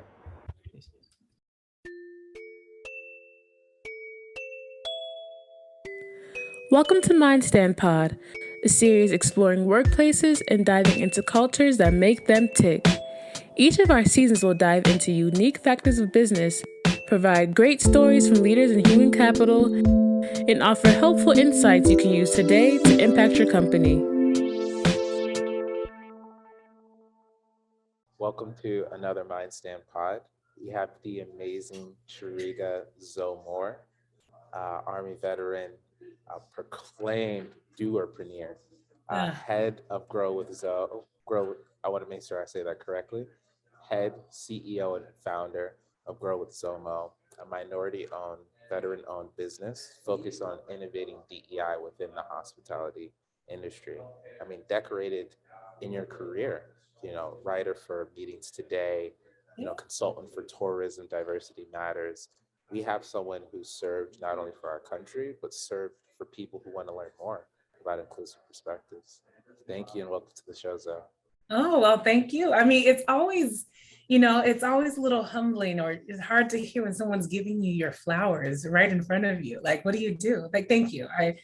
Like you said, it's about serving people, and as you learn about people, you just want to make sure that not only do they feel like they belong, but that they're included, they're able to have power, and that they're empowered. And so, yeah, as I learn about, all the different resources, I'm like, let's amplify this. Let's make sure that everybody hears the word. And education, I think education is that tool. Turn it that way. Education is that tool that I want to make. I want to make education the virus, that's infectious. So, I mean, and we've seen a world over the past 24 months, prioritize education, information design. How do you ensure that at-risk people get the information they need to save their lives? And what you're saying is the same way that we can spread information should be the same way education should be valued. We were just having a great conversation on accessibility and how sometimes that could be an underrated perspective of DEI. Yeah, it is. And at first, I like to be as honest as possible. When, this acronym DEI is often talked about like a monolith, right? Like there it is, DEI over there, but we don't unpack it. So what is diversity, equity, and inclusion? Like, so what I try to do is define each term, diversity being all the ways and all the different characteristics. Equity is making sure that everyone has the resources that they need. And then inclusion, which can sometimes be this problematic word, is about the balance and distribution of power, right? It's not about one group allowing another group to come in. It's about that balance of power, right? And I thought initially that inclusion meant, hey, that means, of course, we're talking about everybody. But the more I learned about digital accessibility, I realized how important it is it's DEI and A, or DEIA, right? So that we really have a focus on accessibility. And specifically in the case that we were talking about is digital accessibility, right? Like, as an event planner, that's where I got my start. That's where I got my interest in, the hospitality and events and tourism industry. You learn that physical spaces are not accessible. But now, like you said, in the last 24 months, as we merge into virtual and hybrid events, these platforms that are emerging are not accessible. And, people assuming I'm just going to throw up some automated captions or I'm going to use an overlay. What we're trying to do is use education to say, no, overlays are not acceptable. And, there is no quick fix. Instead, you referred to, I was putting in the chat, the WCAG, which is the Web Content Accessibility Guidelines, to design your platforms from the onset, from the beginning stages, to be accessible, right? And then if you don't have someone in the room that's an advisor and to accessibility or an advocate for persons with disabilities, they need to be in the room. You have I bet so many people in the DEI and just culture space, and you have such a unique perspective. What we see or what I've seen is a lot of people trying to explain the business case for DEI in the workplace, in healthcare, in startup culture. You are addressing DEI in hospitality, literally how people live, how people feel. And hospitality, as we all know, is very much linked towards how much money do I need to spend to feel included, to feel like my needs are being met. Are you seeing new trends or developments in terms of DEI and hospitality? I feel like there is a shift, and I say that with caution because sometimes a shift as dramatic as it's been in the last 24 months can lead to performative gestures, right? And so the work that I'm doing is how can we make sure that our commitment, our express commitment to DEI is going to be measurable and sustainable. And so that's why I call myself a hospitality, equity, diversity, and inclusion strategist. Let's strategically talk about what needs to happen, right? And so in terms of, AI or digital accessibility within the hospitality, meetings, and events industry. Like I said, that focus on virtual and hybrid events, that's how it's not going anywhere. And frankly, it shouldn't, because what the virtual and hybrid, access does, or option does for our events, is it helps us to cast a wider net. There have always been people unable to attend events, whether it's because of physical or functional limitations, or social economic barriers, or just scheduling conflicts, not being able to bring their kids to conferences. So now virtual and hybrid events allow for more people to attend. You have a wider audience. So that's one aspect of accessibility. But now that these platforms are more popularized, we need the tools to be available. And we need to think through the lens and from the perspective of someone that has a hearing, a visual, disability, and how we're going to address that. The unfortunate aspect of this major shift is that companies have invested so much in their platforms, and they're thinking about accessibility as an afterthought, which is going to cost them more money. And so what disability advocates are saying, like my colleague Samantha Evans is saying, and is think about it from the very beginning. And then if you've already gotten yourself deep into, doing business with a company who has sold you an overlay, or you have gotten so deep into your investment that it is an afterthought, don't get defensive. In a sense, hear what advocates are saying, and let's talk about strategically what needs to be done moving forward. So many great points to what you said. It's almost like the perpetual impact of not having accessibility. Absolutely. Leaders won't even know how much money, how many bad experiences they're leaving on the table because they haven't put, like you said, accessibility as a first thought, not a forethought. Right. And that's interesting. When I hear the business case for diversity, I feel like this, and it's going to take some time, but I feel like the term itself, the phrase itself, has been co-opted, right? And so I see people's fear around attaching DEI to ROI, because it comes across as if you are attaching a dollar or a value to people who have been historically or are presently marginalized. And when I'm saying the business case for diversity, that's not what I mean at all. Instead, the business case is, let's look at the initiatives, the programs, the tools and resources that you have in place.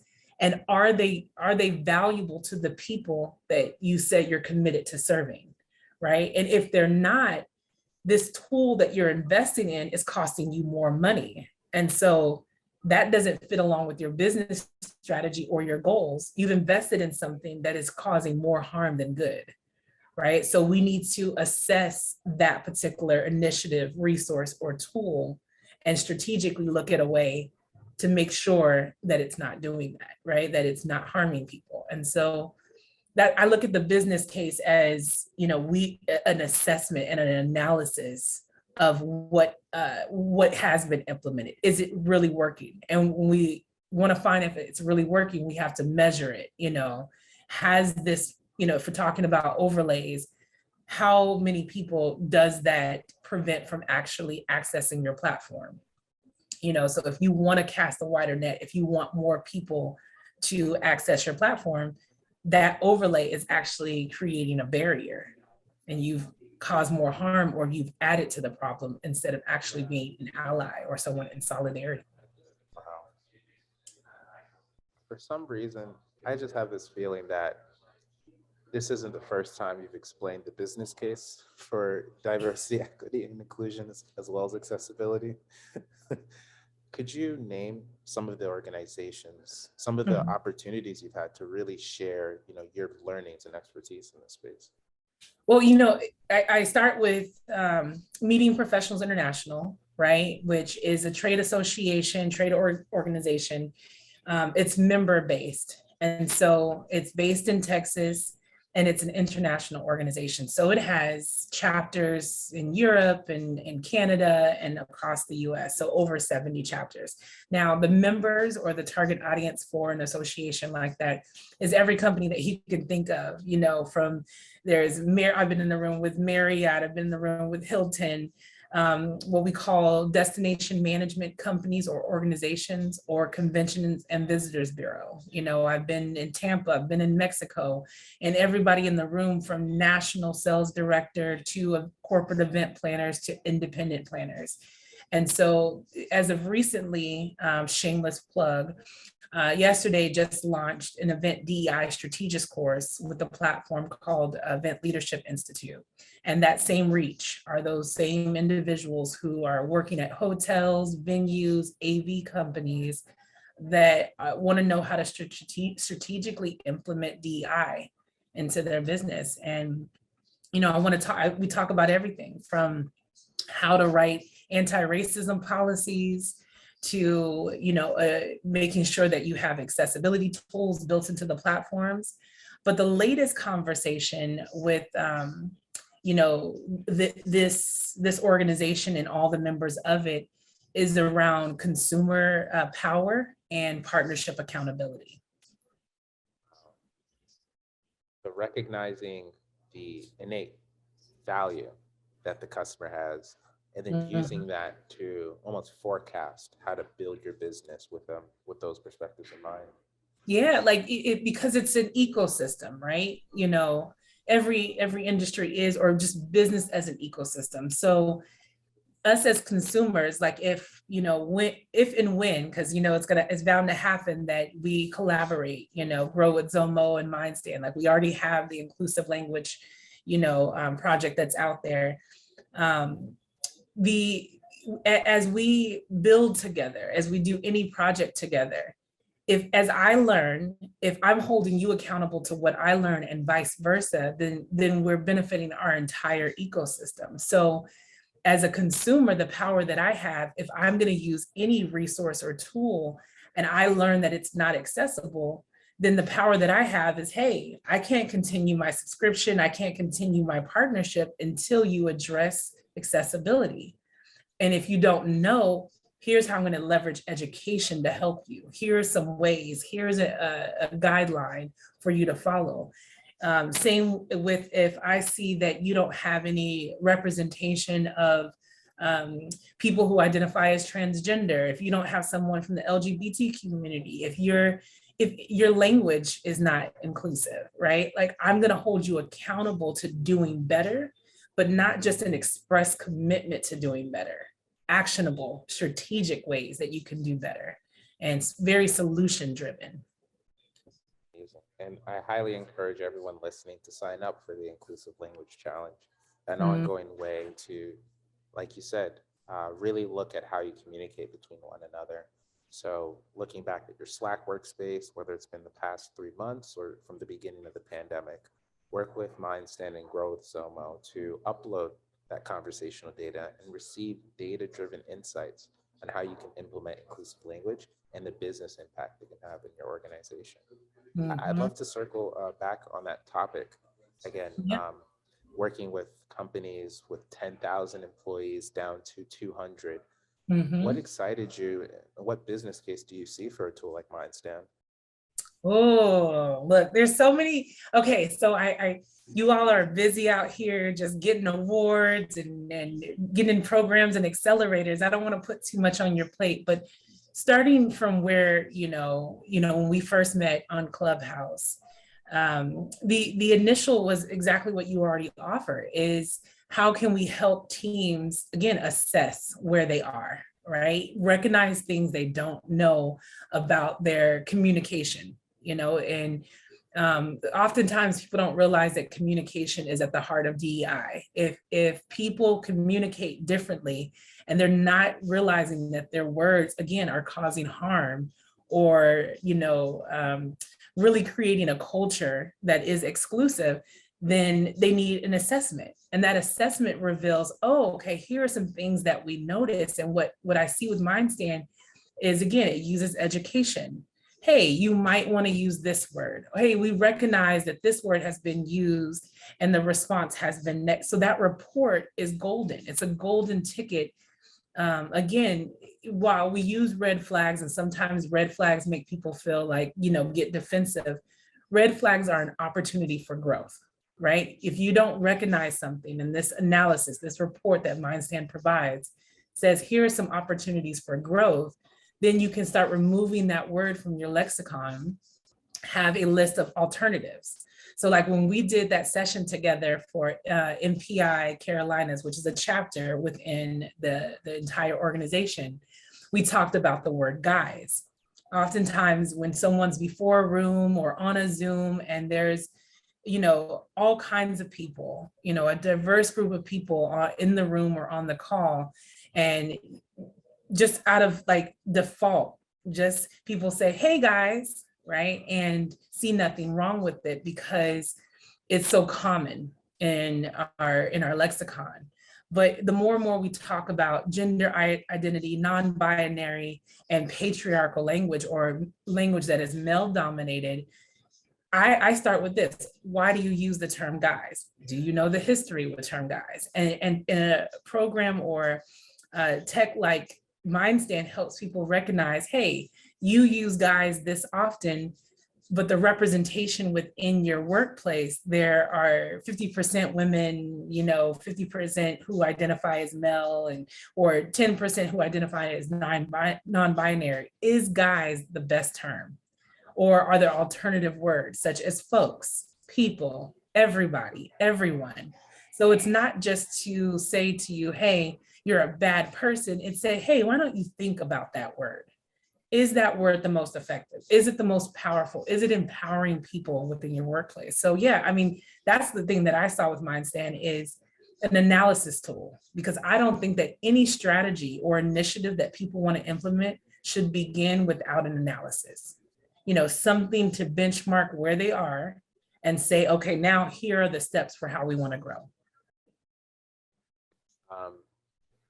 You said it better than I have. No, you always break it down. I just get excited when you're talking because the bubbles, the light bulbs just keep going off because I see all the ways that we can work together, yeah. And you mentioned, sorry, I can keep going. The other aspect to it is, directly as it relates to marketing events, this is the opportunity that I see for the future of MindStand and Grow with Zomo is, event planners are constantly pushing out marketing, and whether it be social media platforms, we do less and less print, but a lot of wording, a lot of, target, marketing and segmented marketing. And so how do you reach an audience if you're not aware that your language is harmful, right? How do you, define these terms within your company to make sure that you understand the power behind pronouns, right? Like what that does when, I have on my Zoom that you see now, I have my pronouns. I do that for multiple reasons. One, to let people know that I am passionate about DEI, but also in case there's someone on the Zoom or in the room who is hiding themselves out of protection or for fear of self-identifying and being, feeling, like an other or being othered, I invite them to be their whole selves. So when we are our authentic selves, when we're liberated to be free with our identity, we invite others to do the same. And so educating people on pronouns. And so I feel like inclusive, or that MindStand with this inclusive language and AI can help people who are marketing events, building out websites and content and copy, check their language, making sure that they're being inclusive. Yeah, and it doesn't have to focus on a specific group. I think that was the real excitement that we saw with MindStand. When you think of, DEI, all too often, people often think it's only focused on the minority experience. Exactly to what you said. There are people who are motivated, loyal, happy to work within an organization. Mhm. And a part of that is receiving that education on the workplace that I'm in now looks completely different than my first week at this company, which was 20 years ago, which was Mm-hmm. 10 years ago. There's Mm-hmm. so much new things, external factors that I'm seeing. And it's not because of a bad reason. People understand this. It's not because of a bad idea. It's because people are feeling more comfortable sharing themselves and sharing that level of comfort that everyone wants to see in the world. So Yeah. MindStand is just such an exciting way to have the chief people officer inform the CEO on what the diverse landscape of their company looks like, as well as supervisors to see for the teams they're managing, have I done a great job on help educate them so that burnout, so that resignation doesn't have to be a sad point of our yearly reporting. Yeah, I mean that you talk about it so well. It's the culture of an organization, right? When I was in the military, so I was in the Army for 12 years, and every time a new command would take over, we would do a climate assessment. And that was, again, you measure the temperature of the troops, of, how processes and procedures, are people being taken care of? So that same aspect, within organizations as a civilian, I use that term, is doing these climate assessments, doing these culture analysis to learn, are people being served, right? And so when you do these assessments and you find out that there are, silos, or there's groups within the larger group that are not being served, it will match up with your attrition rate. It will match up with how people are optimized. It will match up if people actually show up on a project and contribute. Because if these barriers exist within an organization because people are not invited to be their whole selves, or encouraged or empowered to be their whole selves, then if you want to talk again about the business case for diversity or the ROI, you're investing in someone, but creating barriers at the same time, right? And so we have to do these analyses. We have to be aware. And when that awareness is brought to our attention, or when something is brought to our attention, I've been talking a lot more about emotional intelligence. People have to know how to respond to, hey, this is not an attack on you. Like you said, it's not about you're a bad person, you had a bad idea, and how dare you not think about this group and that group. It's an opportunity for you, a growth, for you to recognize as someone that is non-disabled, I didn't know. What do I need to know? What steps do I need to take? And I've, talked to Samantha today, actually, and we were talking about the difference between checking the box and having a checklist, right? Checking the box is where you work to learn what's on, what you have to do and why you have to implement it. Versus a checklist says, hey, these are the things you need to learn. This is why we're implementing. And these are, this is the progressive and incremental ways that you can improve. And so, yeah, I'm always coming up with hashtags like check box versus checklist, so yeah, I mean, we want to, what I do love about this conversation, I'm there's an influencer on LinkedIn by the name of Madison Butler. And I mean, I believe their pronouns are they. But Madison she's a powerhouse. And one of the things that she posted, I believe today, we know how the algorithm works. It could have been last week, but today I believe she posted, let's be sure when we have the conversation around diversity, equity, inclusion, that we don't center it on the comfort of whiteness. And it was like you sit with that for a moment and you're thinking, do I do that? And what does that mean? I don't get jarred where I get defensive. I think about how am I doing, when I'm having this conversation, am I centering the conversation around digital accessibility around non-disabled people and their comfort? It's not about the comfort of the person that needs to do better, right? It's about being very real about why these changes must take place, right? And so the evolution of DEI as a discipline started from, a society that was segregated. And, civil rights activists specifically, NAACP, Martin Luther King, the civil rights movement was, again, about addressing segregation within the US. So that's where the movement stems from. And so as we talk about the reality of our society and these barriers that exist in society, we can't have a comfortable conversation. It's not going to be comfortable. A lot of people are going to have to recognize their power and privilege.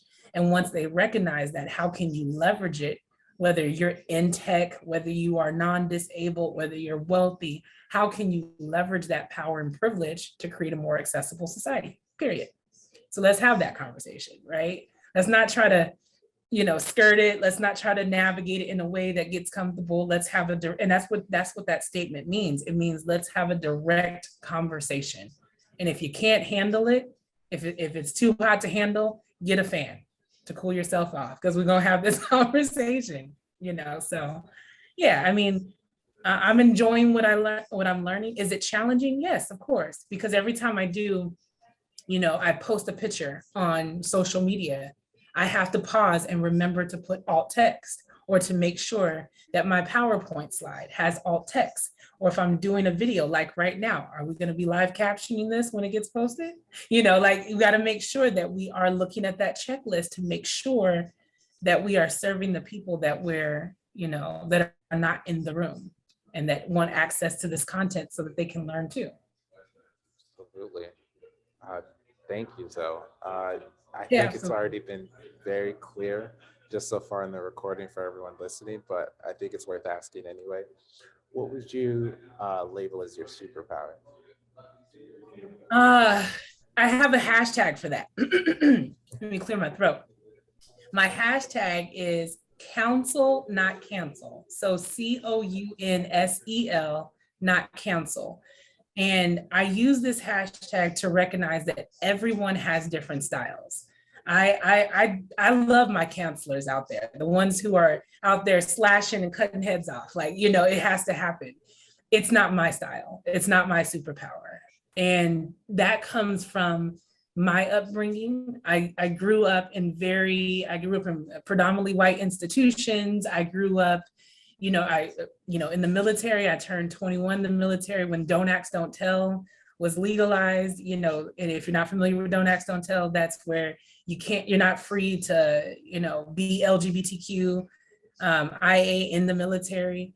Growing up in predominantly white institutions through elementary, junior high, and high school. So I was around people from dominant or groups that have power and privilege, and very good people who were unaware of the harm that that they're causing, whether it's microaggressions or it's actual direct actions. And at the same time, my neighborhood was Black, Indigenous, Latinx, Asian, and so I lived in two different worlds.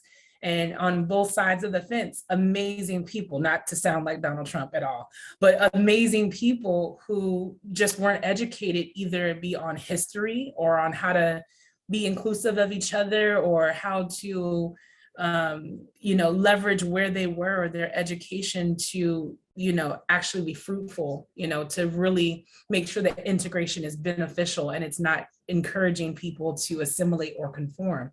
And so when you're in the middle, all my life, I feel like I've always been in the middle of these situations.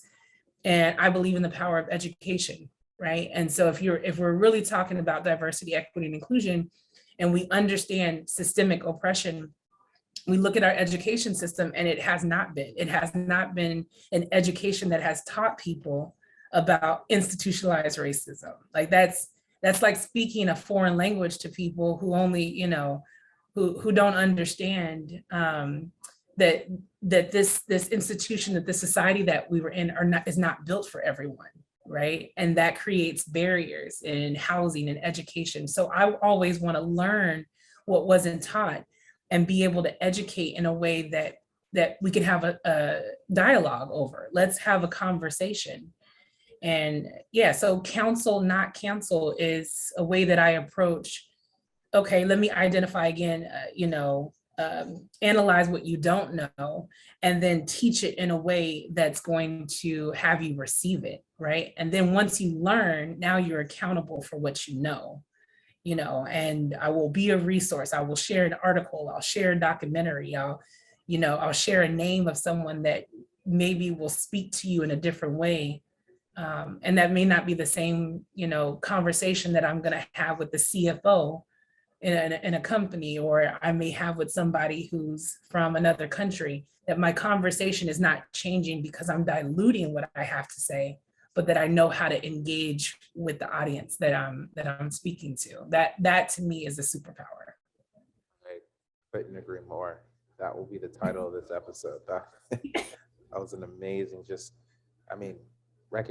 you recognize where you're from, and just what you said, millions of people of invisible or visible disability, of any forms of race, gender, sex orientation, have to make a choice on, when I see people who identify with me or don't identify with me, will they be canceled? Will I distance myself from them and live my life kind of purposefully oblivious towards another group of people? And that takes away from that inclusive piece we explained earlier in DEI. Thank you. Yeah. What's a great way for people to get in touch with you? Yeah, there's multiple ways, right? I mainly on Instagram and LinkedIn. I'm on LinkedIn quite often. So you can Chiriga, Chiriga, quotation marks, Zoe, not Zoe, last name Moore, Moore. Instagram is Grow with Zomo. Pretty much if you put Grow with Zomo in anywhere, you'll find me. I'm not an influencer, so maybe I'm not that popular, but yeah, Zoe, Zoe, Moore, email strategy@growwithzomo.com. And yeah, my number is 413-353-GROW. I love grow because I want to associate everything with growth. If you think about planting seeds, when you plant a seed in the soil, you have to water it, you have to provide it sun, you have to nurture it, and it's a process. So as we learn about how to better serve each other and create a more inclusive society, recognize that it's a process, and that will have more people counseling. And again, I will say this as a caveat, that counseling is not the burden of everyone, right? It especially for being from a marginalized community.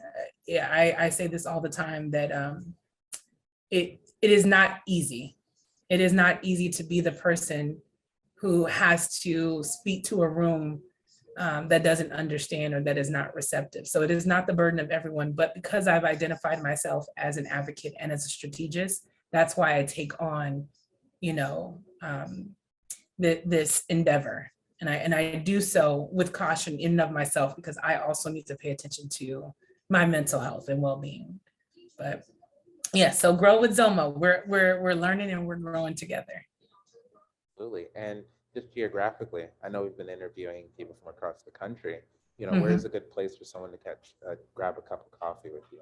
Ooh, there is this coffee shop. No, I'm in Marietta, Georgia, near the Battery, so about 15 minutes outside of Atlanta.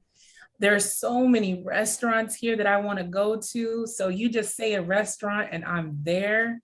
There's a Chattahoochee River has this amazing coffee shop right on the water. Oh my gosh, it's so amazing. Coffee's delicious.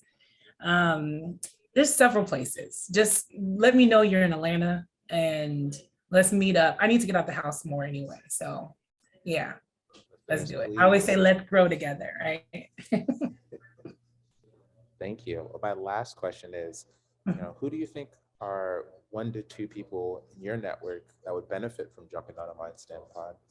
Oh my goodness. You got to spend some time on LinkedIn. But, the powerhouses that I've been following, Janice Gossam, Dr. Gossam, Madison Butler, Elizabeth Leiba, like these are no hold back, straightforward educators, right? And Farzeen Farzad of Critical Equity Consulting.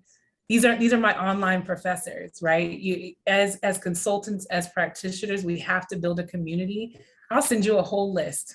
There's just a lot of amazing people out there that need to either be on stage, need to be leading these webinars. And start thinking of ways in which they can be compensated as well. That's a key thing in these speaking engagements. And it's one thing to have thought leaders come on and invest their time, but let's make sure that we're creating win-wins in these opportunities for people, because they're bringing their expertise, their knowledge, their emotional labor into these, webinars, into these speaking engagements, and they will change your life. But I'll send you that list. Well, thank you, Zoe.